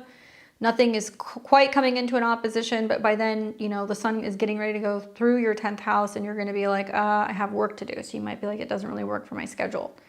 So get get an opportunity or get the ability to get a refund on your flights if you haven't already bought them. So if you do change your mind at the beginning of August or the end of July, you can do that. And my thought is if that's going to come up for you, it's literally going to be right at the beginning of the month. Yeah, whoever you spoke to with the Mars-Pluto opposition, you have to be careful this year. You have to be careful this year, especially because, this is ruled by the sun, and the sun's in your 8th house at an 8. So that could be about deadly things. And then if you look at the dispositor of Pluto, which obviously is going to be Uranus, Uranus is also almost like in conjunct or quincunx Pluto. It's kind of saying a lot of the same things. Saturn, obviously, in conjunct or quincunx. Not exactly Mars. And this is going to be the hottest, obviously, July going into August, and then you're going to see some of this pop up again in the new year when we see like Mars, Venus, the Sun go into Aquarius. That's also going to be the other time that you're going to want to be careful. Like you, I also have that freaking opposition in my birthday chart, and I'm not a fan. And I know it's getting ready to get triggered around the Mercury retrograde. So that's going to be coming up for you the second half of January. Okay? Yeah. Better safe than sorry, my dear. Hope that's helpful. All right. Next, we've got Matt and then Raina. What's up, Matt? Let's see.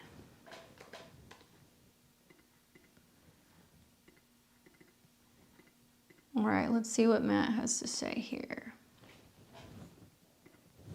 Also has questions about airplanes. All right, so Matt said Aries rising, Sun in Aquarius, Moon in Libra. Probably not will be in the chat, but I will watch it back. Unfortunately, I have to fly to a wedding next week, and I'm feeling very anxious. June of last year, I got trapped in an airport for a day after my flight got canceled, and I'm anxious about that happening again. Additionally, the stuff going on with air traffic control is terrifying, and one of my former classmates died in one of the recent high-profile crashes, which has really freaked me out. I'm wondering what you're seeing in my chart. I'm leaving Memphis to Chicago, then Chicago to St. Paul on May 29th. All right, let's look. Here we go. And then St. Paul to Dallas, then Dallas to Memphis on June 1st. What? Wait a second, I gotta read this again.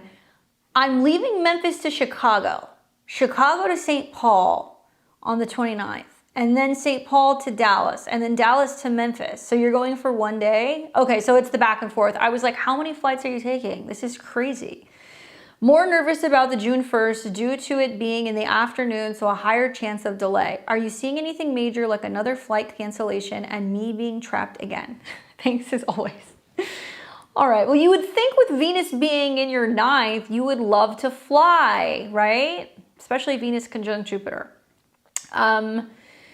What do I think? Well, I think that on the 29th, you have some interesting stuff going on. So typically, when the moon's in the 4th house, we're like at home, and maybe you would rather be at home, and the moon is going to be coming into a square with Venus, which means it's actually getting you out of your comfort zone, saying, hey, you got a wedding to get to, you got to get the show on the road, you got to leave. And probably you're going to feel when the moon comes into a square, oops, let me go back, sorry. When the moon comes into a square with Venus,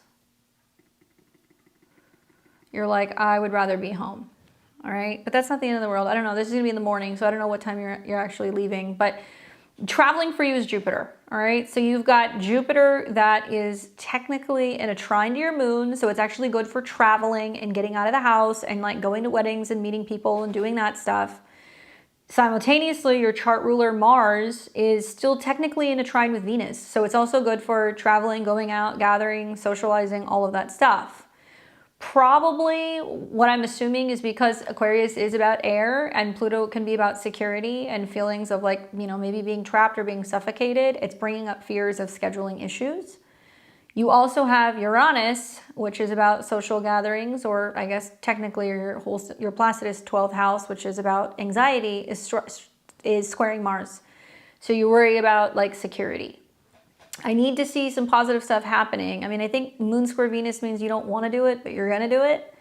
And then what you'll see later in the day on the 30th is that the moon is going to change signs, and it's going to put an emphasis on the sun and Mercury. So it's going to totally light up the fact that, oh, I'm traveling, I'm in the air, you know, there's going to be a cazimi, which in theory is actually a good aspect. So a cazimi is going to represent some kind of good news.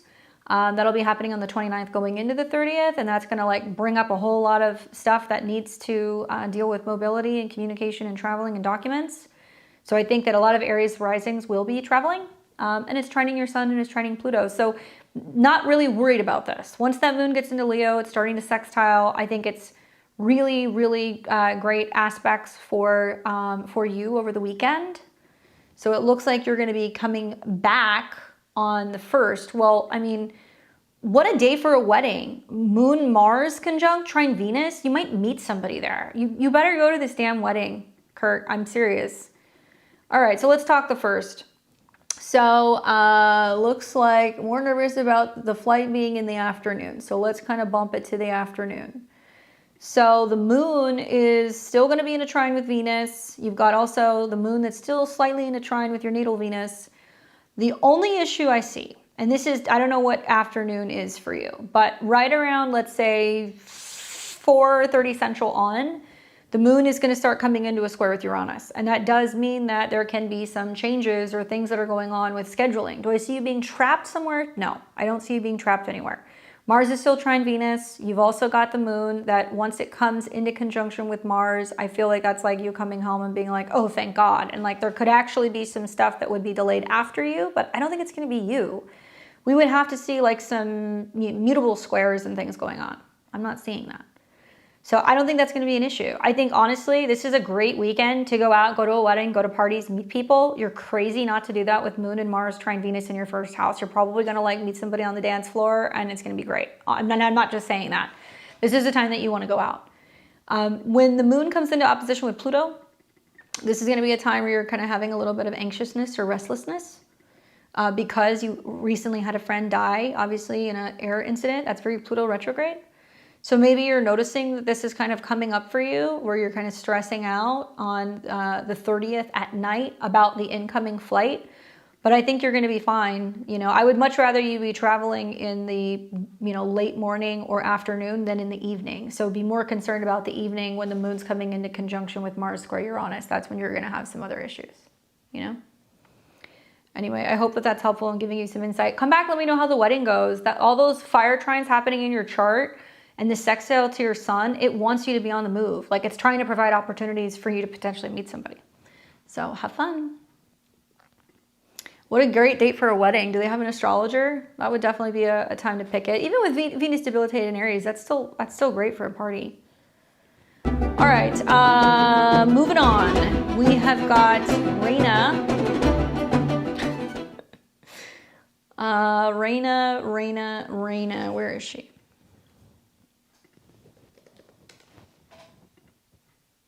What's up, Reina?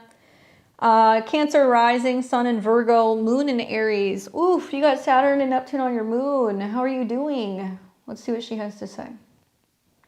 Hey, Candace, I've been thinking about quitting my job due to conflict and stress. Not sure if this is the right time. Are things going to get better? Should I quit? And if so, I'll be able to find something stable. I'm not sure what to do. Please advise. Well, you're under a pretty critical transit. I think a lot of this has to do with, well, a number of things. Probably first and foremost is your chart ruler is the moon. Okay, so if something's going on with the moon, that is going to have a direct impact on you personally. And it just so happens to be that your moon is in Aries in the 10th house of career. It's in a sign that's about combative people. So bosses, women, stress emotionally at work, meltdowns, Aries moon things. And you have been dealing with the recent months, Saturn and Neptune has been dancing on the south node. So there's been this sense of like, I want to get out of it. I don't want to be here. Maybe I can just kind of keep it out of sight, out of mind. It's also been opposing your sun. So it's definitely made some communication issues kind of come up, maybe stress revolving around money. Well, this week, Saturn and Neptune are conjunct your moon. So this basically means like now you have to deal with problems head on, Aries. And Neptune wants to dissolve something. Maybe it's getting you to think about your emotions and what's coming up and what is and is not healthy, whether or not you should be traveling, training, going back to school, learning something new, or kind of seeking a bigger purpose in life. And then Saturn is going to bring some kind of structure, seriousness. It can feel like you're stuck or you're depressed, and some relational issues, especially with people professionally. So truth be told, all year, you're going to be having this transit on or off. And I tell you this because I don't want you to be like, oh, if I just leave, it'll be fine. Because usually when you have these transits, if you don't deal with some of the issues at the core, it's going to keep coming back up, right? So for the next couple of months, you're going to see there's going to be, Saturn and Neptune on your moon, and then they're going to retrograde back over your moon into the fall. My thought is that we got to see what's going on with Jupiter, because Jupiter rules your 10th house of career by Placidus terms, and it looks like Pluto has been opposing it. So there's been some pretty serious either financial or, fear of not having stability or worry about dipping into pensions. Like that kind of stuff is coming up. So even with Pluto in opposition to Jupiter, your 10th house lord, this is going to come up. There's going to be some power struggles, and you've been going back and forth trying to decide, does it make sense to quit? Can I quit? Financially, it looks like that's been a little tough. So that's also dinging your 10th house. So I have some good news for you. The good news is that in the fall, Saturn's going to come back in a conjunction with the South Node, and it's going to be trining Jupiter. So it is looking like September on, it is possible you could have a new job, you could have another opportunity, or that you've weathered the storm and that things get better. And now you could see that you're, glad that you stayed because, whoever the crazed, mean person is at work, there could be some changes going on, and that could actually give you a little bit more faith and optimism, and also, give you the opportunity to kind of feel like you can stick around. If you go looking for another job, certainly you will find one, because you will have a full moon lunar eclipse smack dab on your midheaven. So this is going to be taking place for you around September 7th, 2025, give or take a couple days on each side.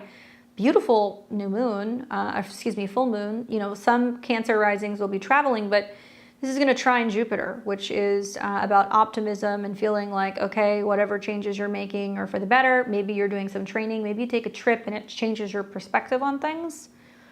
And then you're also going to see down the road, Saturn and Neptune are going to come back in a conjunction with your moon. So this is why I'm saying don't run away from the problems, because February, basically through, let's say, about April of next year, something new is setting up. Now, Aries is about something new that we initiate. It can also be about working for ourselves. It's at 0 degrees. So this is like a critical turning point where it's basically saying like there needs to be a new way of working. You either need to move into a new department, you need to work with a new supervisor, you need to work in a new job, you need to be looking for like something new. Like you can't continue to stay the same, because all of the transits are saying the same thing.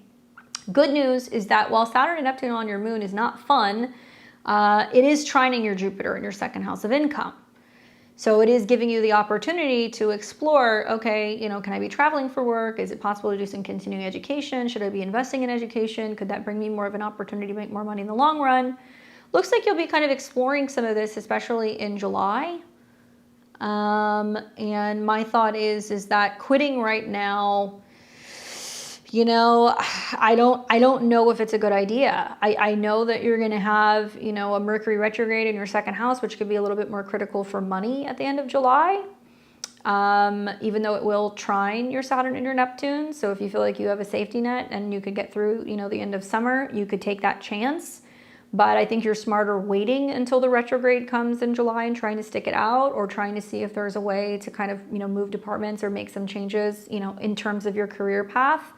And I would expect that this is going to be something that is it's going to continue. I mean, I look at the transits all over your chart. Mercury retrograde in your 6th house, which is also going to kind of come up in November. So that's going to be about making some changes kind of going on with your schedule. If you're not happy, it might mean that you're making a change in a direction where now you're doing something you enjoy more, you're working in something more creative or for yourself, and that would be brought on by the September eclipse. So no, I cannot rightfully recommend quitting right now. I would wait and see what happens with the retrograde in July if you can swing it, and pay attention to your emotions, because with Saturn and Neptune on your moon, it could literally make you emotionally sick. And bring on headaches, migraines, fevers, issues like that, rashes. You got to be really careful. Jupiter in your 12th house wants you to take a step back and it wants you to rest. South node on your sun also makes you feel a little exhausted and a little burnt out. So when you can, especially in June, this is a good time to like take a weekend away. It's a good time also to like be going to a spa, you know, doing some walks in nature, listening to some positive motivational kind of things. That'll all help you. But don't run away from the Saturn-Neptune moon transit. There's somebody at work that's causing a ruckus, especially with the South Node moon.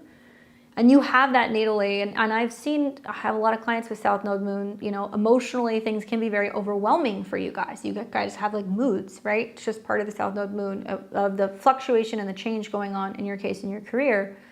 And it's reinforcing the North Node and the Sun in the 4th, which is like, okay, can I work from home? Or am I looking for a work from home job? Or, you know, is it possible for me to be, you know, working remotely for a couple of months? Or am I taking some kind of like medical, you know, time off for, you know, mental reasons? These can be things that you can be exploring. Possibly that could be coming up for you over the summertime. Hopefully that's helpful. Hang in there. Definitely been there, done that with similar transits. I know what that's like. All right, so we've got, who else do we have? All right, so now we're moving on. So we've got Hashini, Patty, and Deanna. Let's see.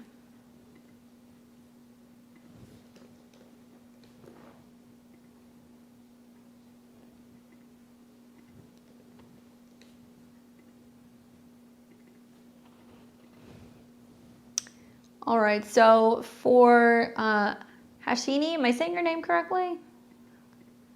Let's look at your question here. It looks like you're a Sag rising, Sun in Libra, and your moon is in Aquarius. All right, so I think you asked your question on here, if I am correct. Let's see.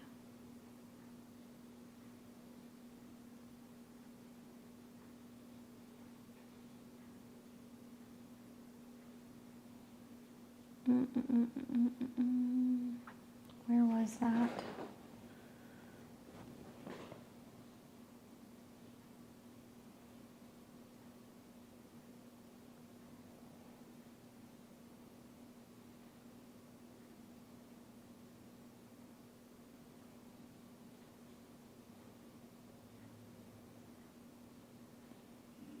Why am I not seeing it here?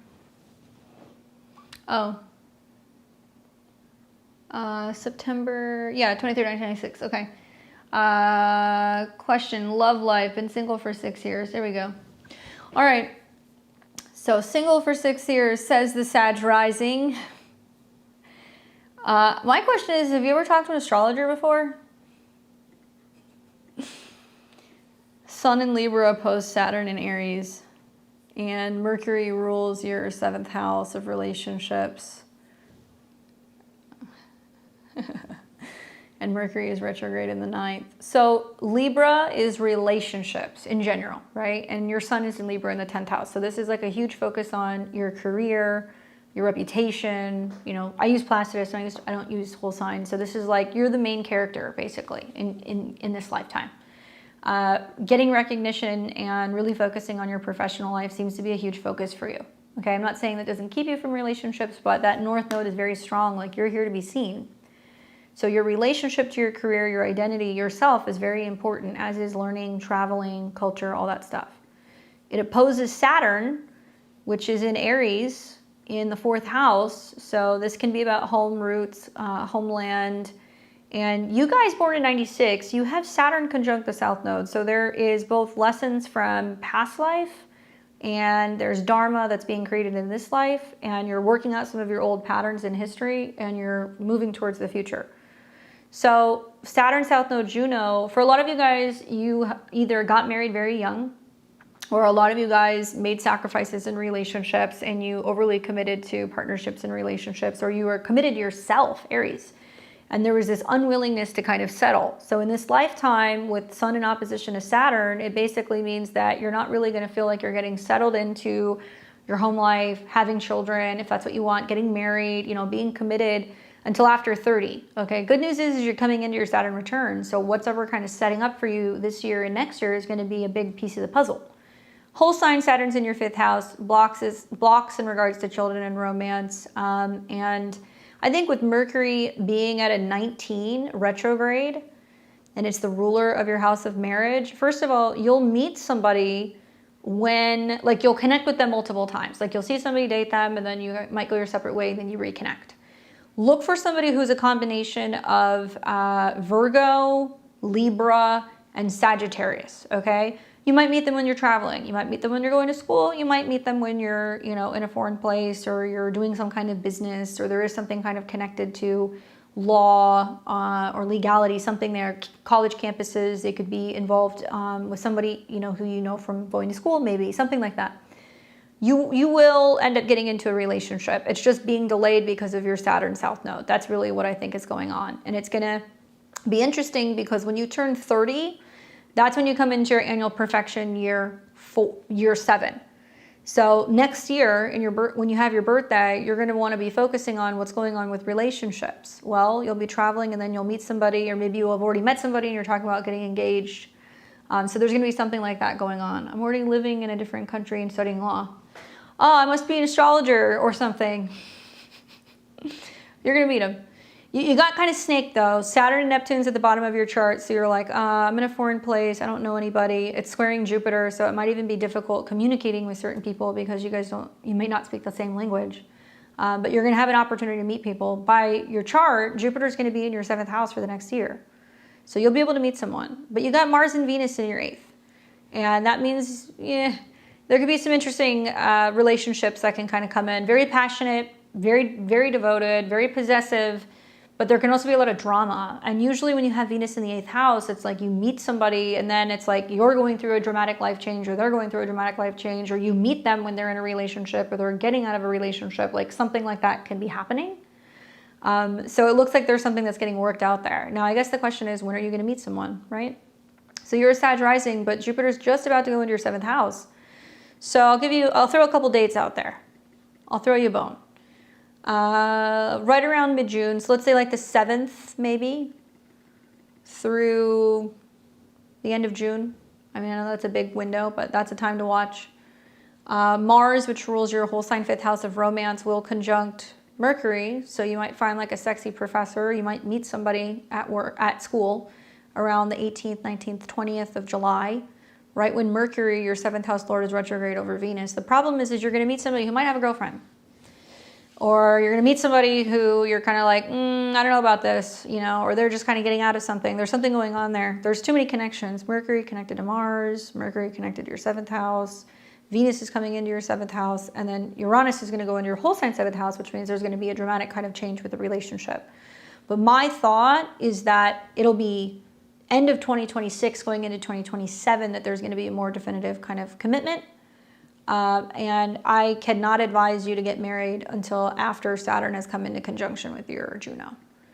So you're better off waiting until Jupiter's off your Juno, when Saturn is off of your Juno, and when Jupiter and Saturn are trining. It looks like you're either going to be talking about getting engaged or something like that, summer of 2027. Okay? Pick a good date, obviously. You got a lot of relationship karma. And you got to put your career first this go around. You've made sacrifices for home, family, children, relationships in previous lives. You got to really prioritize focusing on your career, because eventually I think you will either become a law professor, or you're going to be writing and you're going to be publishing about law, or you're going to be involved in significant like human rights stuff or things kind of connected to civil rights. You may be a judge, How do I put myself out there? Should I move states? Not necessarily. I wouldn't think about moving yet. Wait till your Saturn return. Saturn's at a 4, so you're going to make decisions about moving next spring, but not right now. Hopefully that's helpful for you. Crazy chart. 0 degrees of Libra is always interesting because you have to like learn how to get into relationship with something. For you, it's going to be your career, but that's a good degree for you. You'd make a good lawyer. All right, we got Patty, Deanna, and then Miss Martin. There we go. Patty, Libra rising, Sun in Cancer, Moon in Scorpio. Patty says, please tell me what I can expect life to bring me in the relatively near future. I feel like the past 6 months or so, my life has been holding its breath and waiting. Now I feel like something's about to break and the exhale is going to be one hell of a whoosh. Please tell me what you see and what I should prepare for. All right, well, as a Libra rising, I feel that. I would say the most important things are going to be stuff that's happening with Venus, obviously. And there's going to be some stuff that's taking place right now. Venus going through your 7th is great for getting support from other people, whether that's getting a reading, good time for reading, by the way, Venus and the moon in your 7th. Relationships, partnerships, therapists, support systems, like that's a huge emphasis right now. And yeah, it's squaring your sun, but like there can be a lot of support that can come in from other people. The other thing I think about is when you talk about this exhale, right? Pluto has been in opposition to Mercury. Mercury rules stress and anxiety. Pluto rules money. This is about home and family changes or things that have been kind of going on with younger people, children, or romantic partners, and some difficult communication stuff. I think you are going to get an exhale on one hand because, you're going to see that Jupiter's getting ready to go into your 10th. And that's going to be an opportunity to actually really build up some momentum at work. I mean, I think the second half of June through July is like full steam ahead with work, your professional life, your career. You're going to see Mercury retrograde very close to your natal Mercury retrograde, which you'll be able to handle. But that's going to be about kind of reassessing some of your goals and whether that's like, I want to see my friends more, I want to change direction at work, I want to prioritize things, I'm really kind of focusing on certain projects and kind of getting ahead of things. That Mercury retrograde, trine Saturn and Neptune is great for telling other people what you need.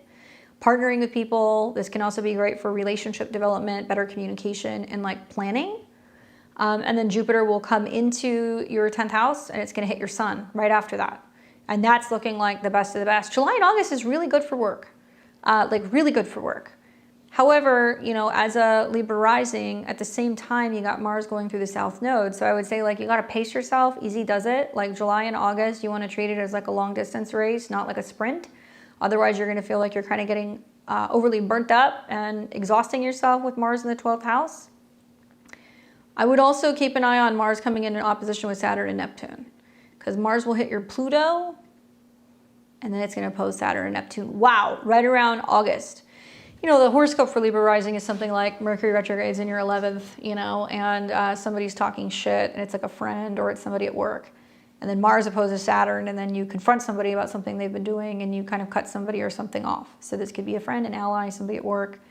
So watch for that. That could definitely happen. I think Jupiter on your midheaven and on your sun with Venus means you come out the other side and somebody's going to make themselves look like an asshole.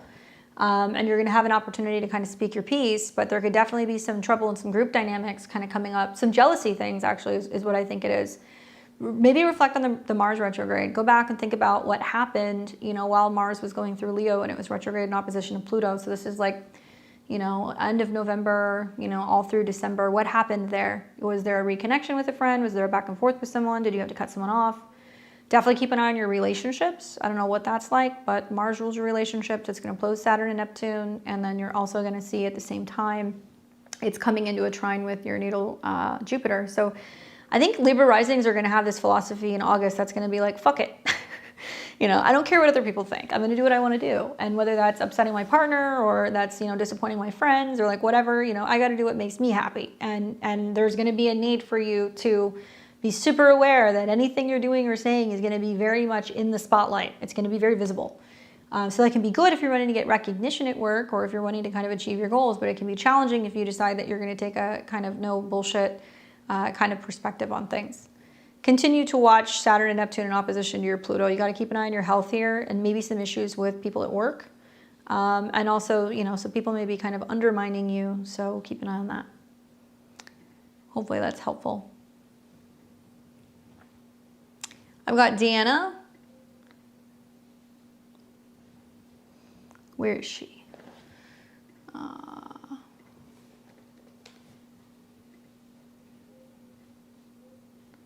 Let's see. I had her here somewhere. There she is. July 31st. She says, since I have a lot of planets in Cancer, how will Jupiter impact me? Oh my gosh. You do, and it's your Jupiter return. I think Jupiter's going to protect you, Patty. I think that's going to be the good news. You just got to kind of keep an eye on who some of your allies are. Well, how is Jupiter going to impact you as a Cancer rising, Cancer moon? You're going to have like 2 years of Jupiter transit. So it's going to sit on your ascendant, and then it's going to come for your sun, and that's going to be happening for you kind of going into next summer. So it's going to be an interesting next 18 months or so. Let's take a look at your natal Jupiter. So you have your natal Jupiter at 0 degrees. So 0 degrees of a cardinal point is pretty significant. It means it's the beginning of something, and it starts in your 12th house. So this is starting from meditating, resting, healing, dreaming, visualizing, taking time to kind of really kind of ground out. Like, it reminds me of the Magician card in tarot, or as above, so below. So you have to pray for it, think about it, work on it, and then it becomes physically manifested on your ascendant. Well, you have got your natal Jupiter that is in opposition to Uranus. So that tells me that there's always been some mind, body, spirit stuff that's gone on, where if you're good emotional health and you're sleeping and you're resting, you can course correct any bad habits, health problems, work issues, or anything like that if it's mind over matter. But Jupiter in its exaltation in opposition to Saturn in its home sign retrograde tells me that this is either a back and forth that goes on with your health, or it's a back and forth with relationships, depending if you look at it from the perspective of whole sign or Placidus. It could be a little bit of both. I would go back and think about what happened in 2013. That was the last time that you had this transit. Jupiter does bring good things. I think that some of the good things are going to start with endings or some kind of conclusion or completion. Jupiter rules your health and your habits. It also is directly connected to Jupiter's 9th house connection, which is about traveling, learning, studying, or your belief system or philosophy. So good time for meditation, spiritual practice, traveling to a foreign land, reorganizing your bedroom, maybe incorporating mindfulness techniques and practices into your health and your habits. And you'll see how, that kind of shift emotionally, or paying attention to emotions, can positively impact not just your work routines or your health, but also your relationships. Jupiter's also connected to Chiron, which is a little sticky because those of us who were born in 89, I have that conjunction to Chiron and the opposition to the Capricorn stuff, and it's a nightmare. When you think about Cancer, Cancer is going to be about home and family, and it's going to be about emotions and nurturing, versus Capricorn, which is going to be more like that masculine, working, productivity, being out in the world, kind of like dad energy. Cancer's mom energy. So a lot of people who have the opposition here, they come from some destabilized stuff that's happened with parents or with relationships, or maybe, parents that were separate, or, somebody was working all the time and a parent wasn't home. So oppositions can manifest as extremes, right? So there is this extreme of going back and forth where, I have issues and challenges with my health or my relationships. It puts me in a position where emotionally I'm kind of going through some stuff. So I talked about this before saying what's going to happen, so you understand that you're going to see endings that are going to happen in the 12th house before something new begins. And you have to heal, you have to kind of meditate on it before it happens, right? It's a nightmare. Yeah, I second that. The other thing is that your ascendant is what's going to be visible. So while the spiritual work, the dreaming, the emotional health, maybe therapy, or anything in relation to kind of healing ancestral or family roots, 12th house could be ancestors. Then when Jupiter sits on the ascendant, if you've been doing that work, it's going to become visible. So you'll find I'm more optimistic, I'm more positive, I'm more physically active, I'm more spiritual, whatever. That'll kind of come through, and it'll be a part of your daily routine. And Jupiter on the ascendant is jolly. It's also somebody who is going to be more interested in traveling, learning, tapping into their intuition, maybe traveling and doing some research into your heritage, where your ancestors come from, right? Learning about that can help. Also learning about healthy or alternative ways and lifestyles of healing or of eating, right? Because Chiron can be about healing. And your ascendant is at a 17. So this is a Leo degree. So it can make you more emotional, more playful, more dramatic, but it can also get you pregnant. Usually when I see something going on where there is some aspect between the ascendant and the 5th house, or if there is a conjunction between Jupiter and the moon, which can be very maternal, can be pregnancy, and it doesn't mean it has to be. So this is why you get a reading, so you know that energy is there, but it can happen. And it can also manifest because the moon is going to represent your home, emotional changes, home changes, Things like that can kind of happen. And it's going to sit between your moon and your ascendant pretty much all year. So you're kind of in your cocoon transit when it's in the 12th, basically now until Jupiter hits your ascendant. And that's going to be in August. Now, let's say you're sleeping better, you're focusing on your emotional health, you're working out, you're doing those things. It'll become very obvious when you go into your Jupiter ascendant transit. If you're planning on trying to move, it's a good time to do that. If you're thinking about getting pregnant, it can be a good time to do that. Certainly Jupiter on the moon can be great for that. But it can also do other things. If you're not learning and feeding Jupiter, and if you're not being generous or doing those things, then what happens is we put on weight. So a Jupiter transit in the first house is you can put weight on.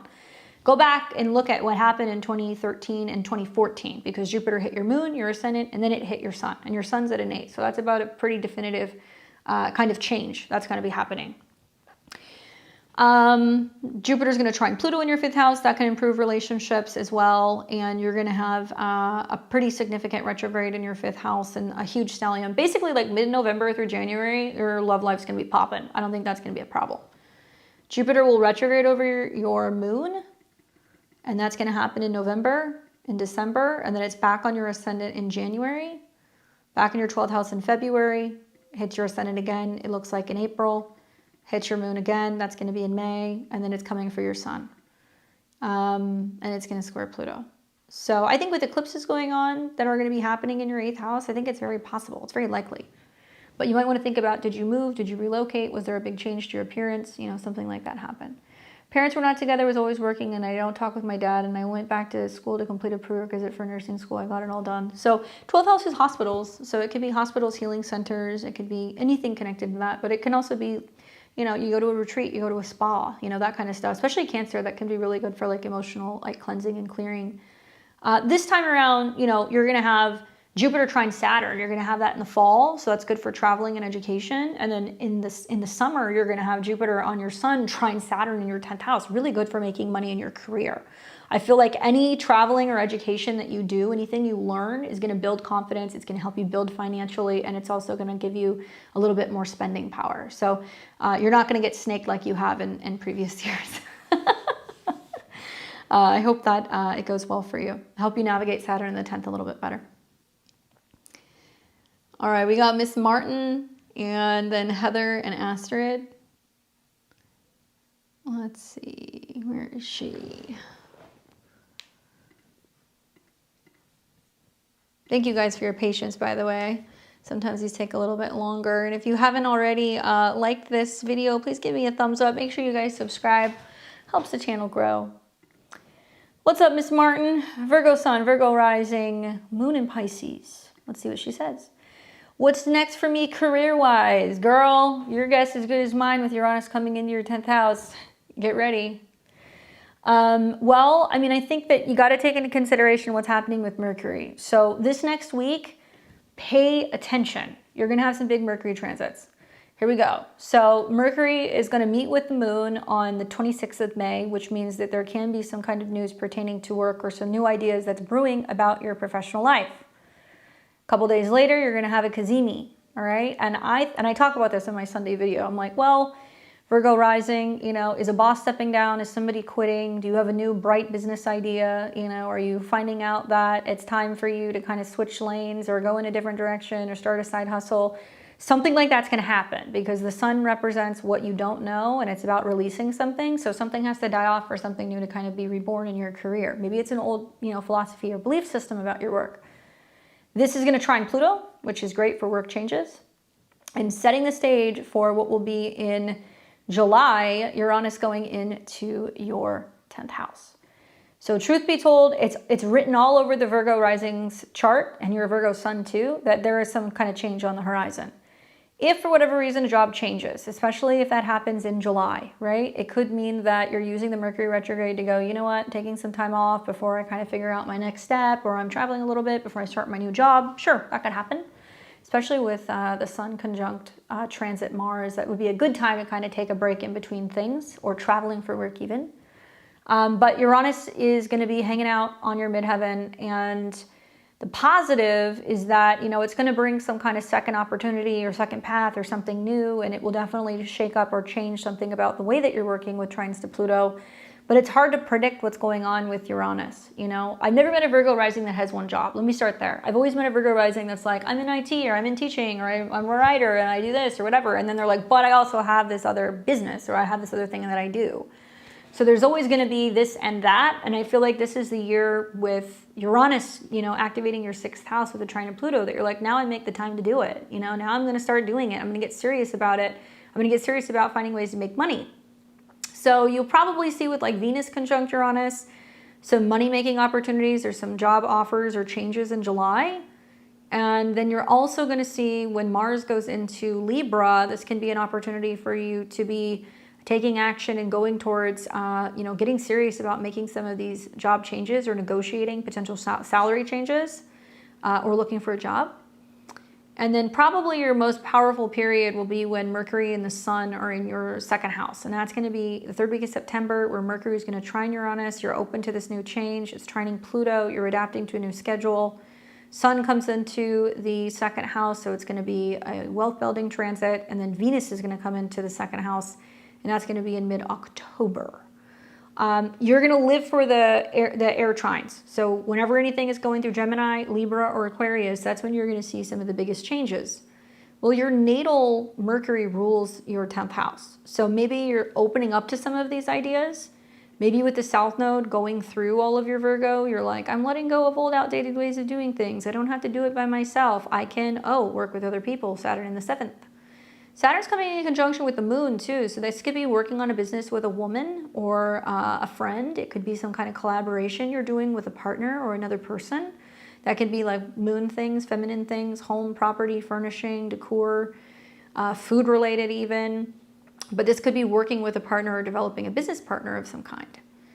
And then the whole thing really kind of leads to the beginning of next year, where you're going to have Mars, Pluto, Sun, Mercury, all these planets in your 6th house, trining your midheaven, trining your Pluto, and you're going to have the South Node hitting Mercury. So even if you wait, okay, so this is like the universe will reroute you. Like you'll see things where there's windows of opportunity where you could get a job, you could move, you know, could make any number of changes, and you don't do it. You'll see another opportunity that'll come at another date. This is like end of the road stuff.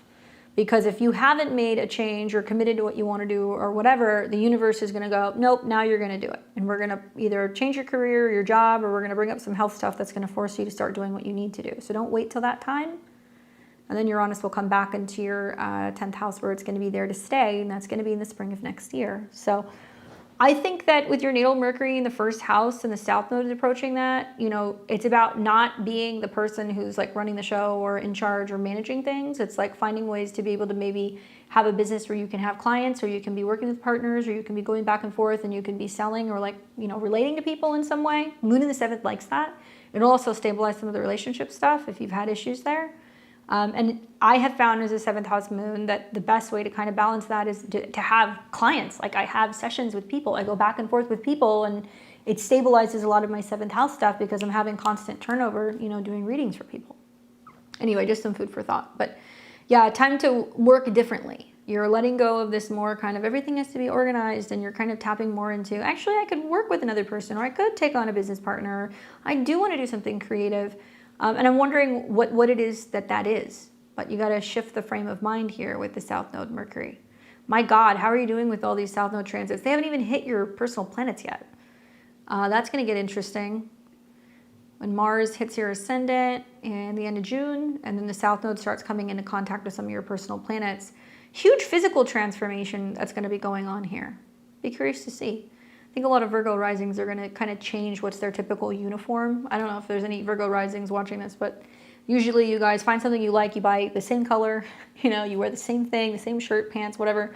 And so I think a lot of you guys are going to go through this like identity change where you're like, I don't have to have this perfectionist kind of like wardrobe or mentality or look or work a certain way. You're going to be adopting more of this North Node in Pisces. Anyway, good luck. Let me know what happens. All right, we've got Heather. Let's pull Heather up, and then Astrid.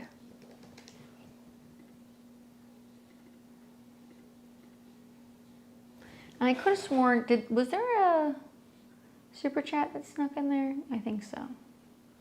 I'll have to add I'm gonna call you Parm because I can't pronounce your name, so I apologize, but I will add you in at the end. All right, so we've got Heather, and Heather says, all right, 12881, Augusta, Georgia. Why am I feeling so emotional for maybe the past week? Really bad yesterday and today. I had a few hiccups, but doesn't everyone? Mostly I have a lot to be thankful for. Well, I like your perspective there.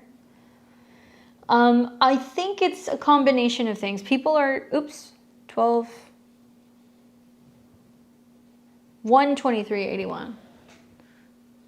12381, right? Yeah. That's what I got, 903.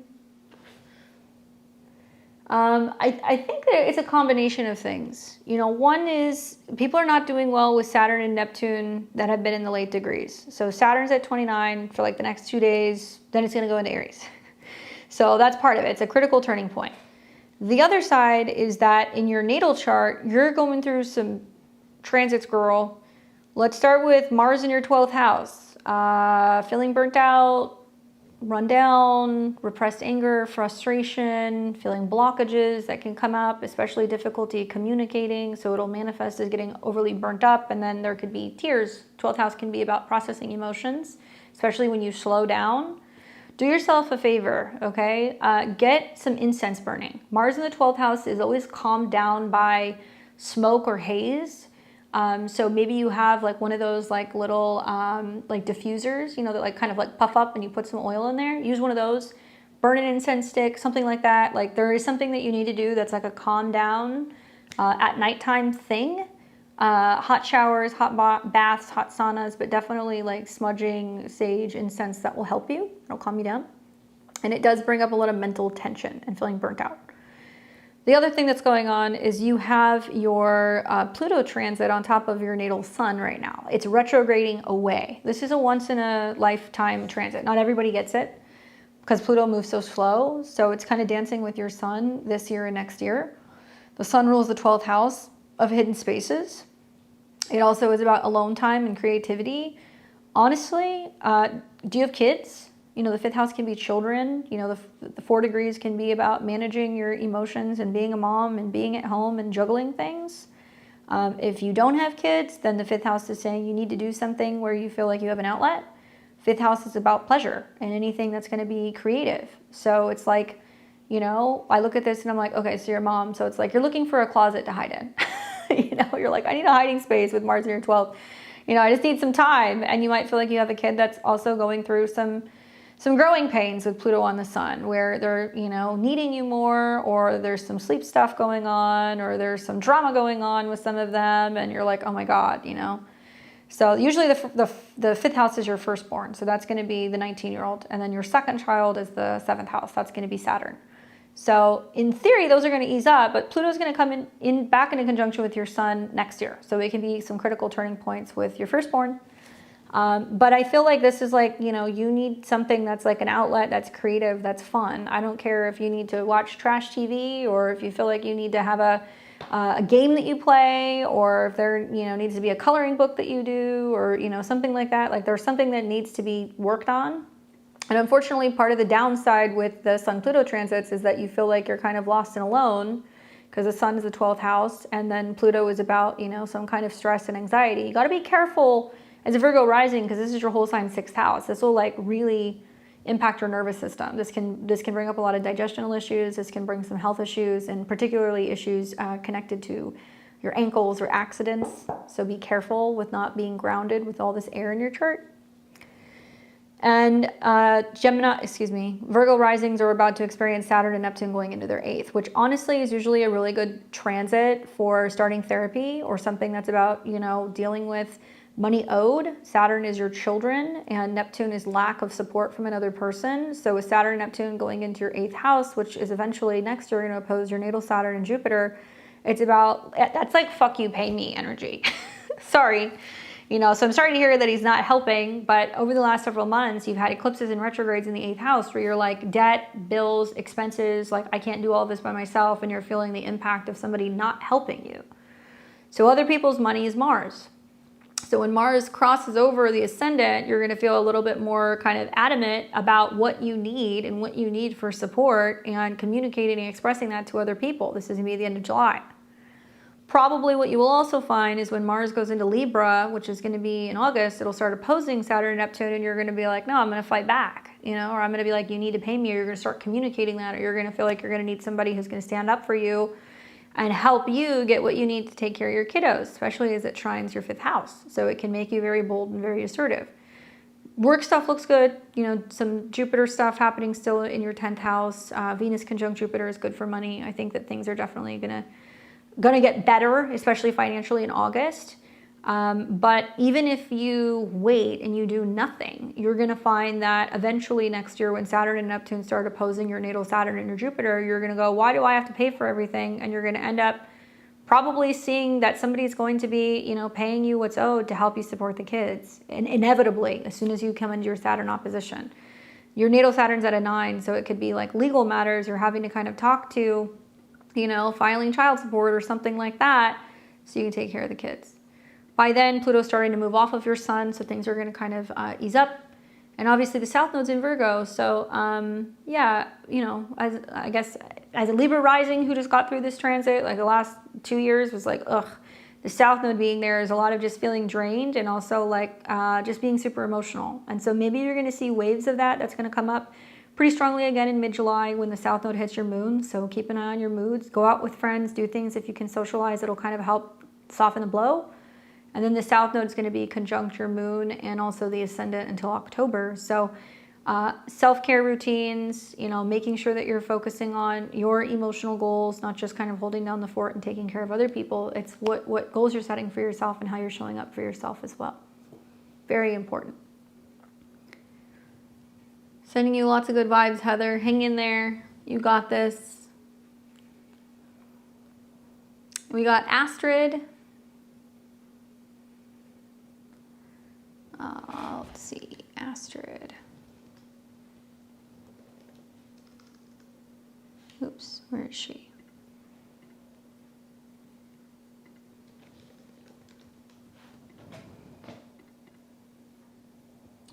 June 14th, 97. Virgo rising, moon in Libra, sun in Gemini. Let's see. Astrid says, hey, Candace, are there any major transits or themes happening in my chart right now that I should be aware of, especially relating to career and personal growth? Well, duh, absolutely. I would say one is Jupiter is still conjunct your sun, so you're going to have this for the better part of the next month. So that's bringing you some kind of growth, optimism, expansion when it comes to your career. Getting more support, more feedback from other people, also being able to kind of plan home stuff revolving around the growth that's coming with your professional life. You are about to have your reverse nodal return. Oh, wait, hold on. 11:35 a.m. Why do I have that as your chart?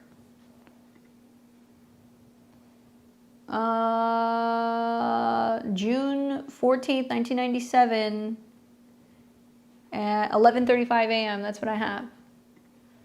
So I don't have Leo rising. Maybe it's a different part of Mexico. Let's see. Oh, maybe it's because that's Jalisco. Hold on a second. Puerto Vallarta.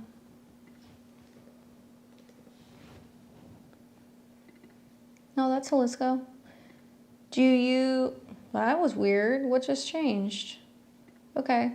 Maybe it was the time zone. June 14th, 97, 11:35 a.m. I don't know what I just changed, but I changed something. It might be 10:35, 11:35. Let's see, 10:35. Okay, so it was a time thing. Okay, because I was like, I put the right time in. All right, so Leo rising. So that's going to give you a different chart. That's going to give you a Leo-based chart. Sun is conjunct Jupiter, so it's not putting the emphasis on career. This is putting the emphasis on socializing and friends, okay? So career-wise, we're looking at Venus. And let's see, Venus is coming into the 10th house, and Uranus is going to change signs. So I believe you asked more about your career and personal growth. So Pluto square your 10th house means that this is going to be a lot about the relationships and relationships that are kind of helping you build in your career status, or people that can potentially be coming in, or relationships that can kind of be stealing your attention a little bit. But I think you're going to like when Venus goes into Taurus. So let's look at that. So Venus is going to go into Taurus here. So starting around June 9th, you'll have Venus in the 10th. You have this once a year. It will come into a square with Pluto, so you might have to feel like you have to put some relationship mid-month on back burner. But generally, when Venus goes through the 10th house, you have a lot more recognition, better relationships. Things get really sweet. And it's going to be trining stuff that you have in your second house. So it's also helping you make money, be productive, you know, get recognition, enjoy what you're doing, building relationships, that kind of stuff. And that's going to continue until it hits Uranus, which could represent some kind of breakthrough moment at work right around early July, especially at 29. That's going to be connected to the sun, and the sun's conjunct Venus. Maybe some help that you're getting from a woman, and you're reflecting on some of the changes that are kind of happening at work, and maybe there's like some kind of mentorship going on. The other thing you're going to want to pay attention to is your natal Venus. So it's interesting, the day that Venus conjuncts Uranus, the sun is conjunct your natal Venus. So there is some turning point with your career, or kind of feeling like you're waiting for, you know, some good things to manifest. And then transit Jupiter, which is going to bring you more opportunities for more money, benefits, bonuses, travel, negotiations. It's going to hit your natal Venus, and that's going to be around August 2nd. So give or take a day on each side. And then transit Venus is going to come in conjunction with Jupiter, and that's also really good around August 11th and 12th, maybe into the 13th, 2025. So are you traveling for work? Are you going to be doing some training? Do you have to be in a foreign country? Are you thinking about relocating for work? If any of those things are coming up, that can present itself, especially with Mars in your third. And then you're going to see, in terms of your personal growth and development, that's going to be more the sun. So, you know, right now Jupiter's on the sun, pretty social, probably for the next month or so. I would pay attention to the new moon that's going to be in Leo, because it's going to be happening while Mercury is retrograde. So you'll have a new moon that's going to be like right around July 24th, very close to your ascendant. And while Mercury is retrograde, you're reevaluating, what do I want? How can I better communicate? What do I value? What's my personal style? How am I spending money? How do I want to make money? You know, something's going on there. And Mercury is directly tied to Mars, which is right on your north node, and it's also on your natal Mars. So usually this is like a power up, I'm making more, I'm grinding, but it's also conjunct the south node.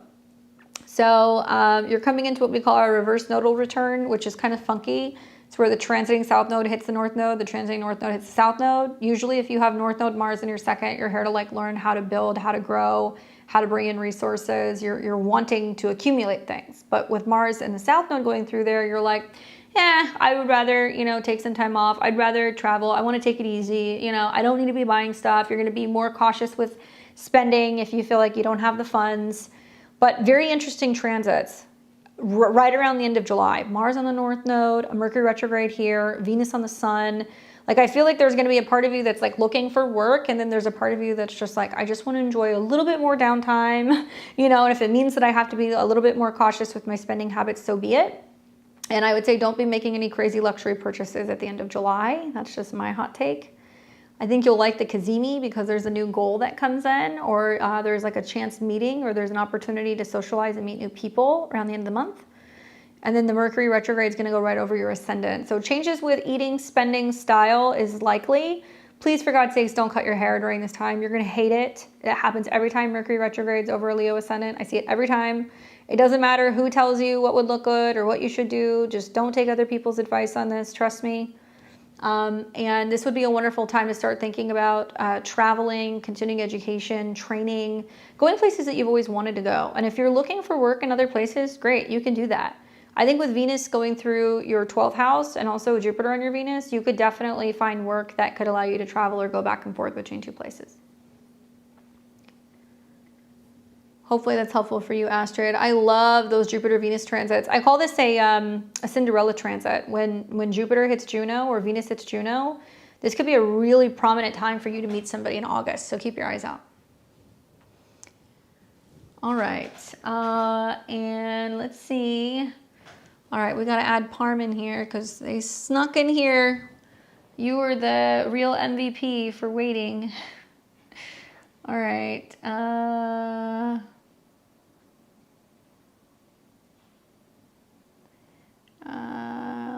We have different religions. February 19, 1995. February 19, 1995. So I'm going to answer one question. 9:15 p.m. Where in India? Is he the right person for me? Should I make a big move? Job or wedding? I'm thinking about moving back. Well, you should. If you're from India, you of all people should know the matchmaking astrology there is no joke. So in order to answer that question, I'd need to know their astrology, but you can come back and you can do a synastry reading if you want. But let me know where in India you live or you were born. Okay. Oops. So February 19th, 1995. Hold on.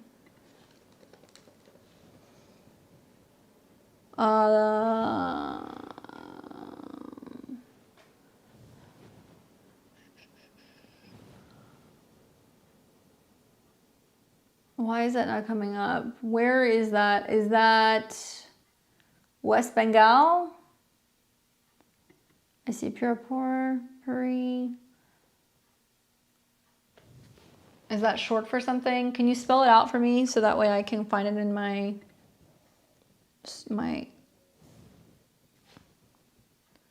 PHAG. There we go. Thank you.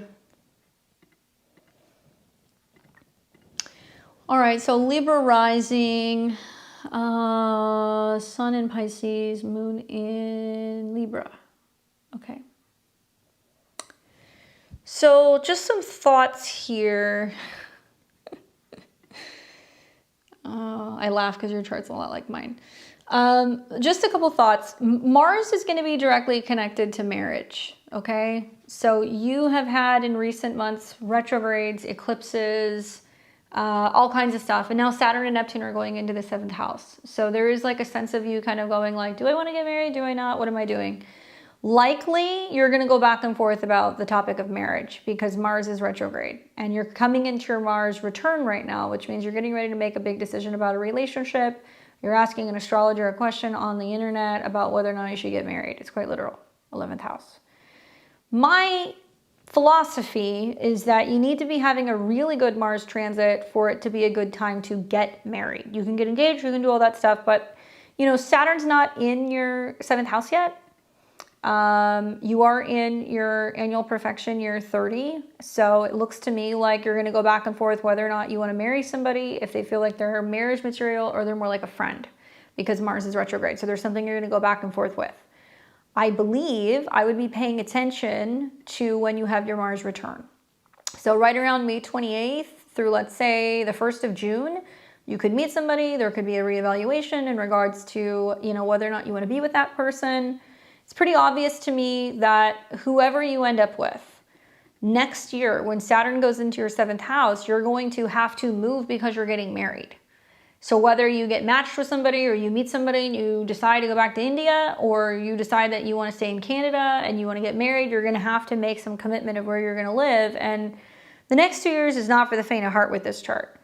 Saturn opposing your moon, which means you're going to have to be, you know, dealing with being in a committed relationship now and not having some of the freedom maybe that you've had and being more committed to a partner. And you're also going to have Saturn square your Venus. In my right mind, I can't advise somebody to get married when they've got Saturn square their chart ruler and Saturn debilitated in the 7th. I can't do that. I can tell you when would be a better time to get married. And that would be when Jupiter's sitting on your Mars and is trining Saturn. I'm thinking sometime in the fall of 2026 would be better, which isn't that far away. I mean, it takes time to plan a wedding, or if you still need to meet somebody, so be it. When you're having trines to your 7th house and you're also having trines to your Mars. Now, at the same time, the South Node is going to hit your Mars, which means you may have somebody who you've been friends with come back around and be like, hey, you know, give me a shot. I like you. Let's try to work something out if you're still single. And then Mars is going to retrograde and come into conjunction with Jupiter, which means if you have not met somebody, you will be meeting somebody sometime at the beginning of 2027, probably around February, March. And that will be a huge turning point in a relationship. But for potentially married Libra rising, having the South Node on your Mars with retrograde Jupiter and retrograde Mars, trine Saturn, if you get married too soon, the end of 2026 is going to come, the beginning of 2027, and you're going to go, shit, I should have married for love, not because I felt like I needed to get married or I needed security. And it's going to be difficult. And you're going to be trying to figure out how you can switch countries again and whether or not you want to stay married. That's my opinion.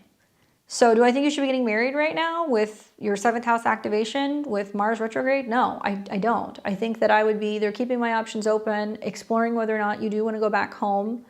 There is a possibility that you're either going back home sometime over the summer during the full moon in Capricorn, or that you are traveling back home at the end of the year. You're going to have Venus, Sun, Mars, all these planets coming into your 4th house, and it can be about getting back home. And that would set the stage for you getting ready to start meeting people. And honestly, with Saturn in your 7th house, whether you go to an astrologer and say, hey, are we compatible? Or if you work with a matchmaker, Saturn in the 7th house could be a matchmaker, or somebody who, you know, is like a relationship coach.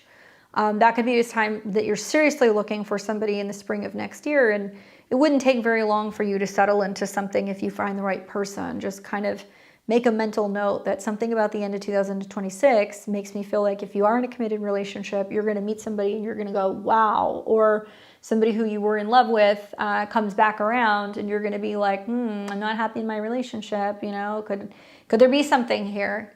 So I'd be hesitant to try to settle down into something too soon, at least until, you know, you maybe get through that retrograde at the end of next year, or when Saturn is no longer squaring your Venus, which is going to be the beginning of 2027. Okay? Hopefully that's helpful. Definitely a colorful one. Definitely a colorful one. If there's one thing I know, retrogrades on your 7th house lord, especially if Jupiter's there, that would be like the time. But I mean, you know, obviously it's about 2 years away. It's not too far. So if you don't find anybody by then, that's going to be a really significant turning point.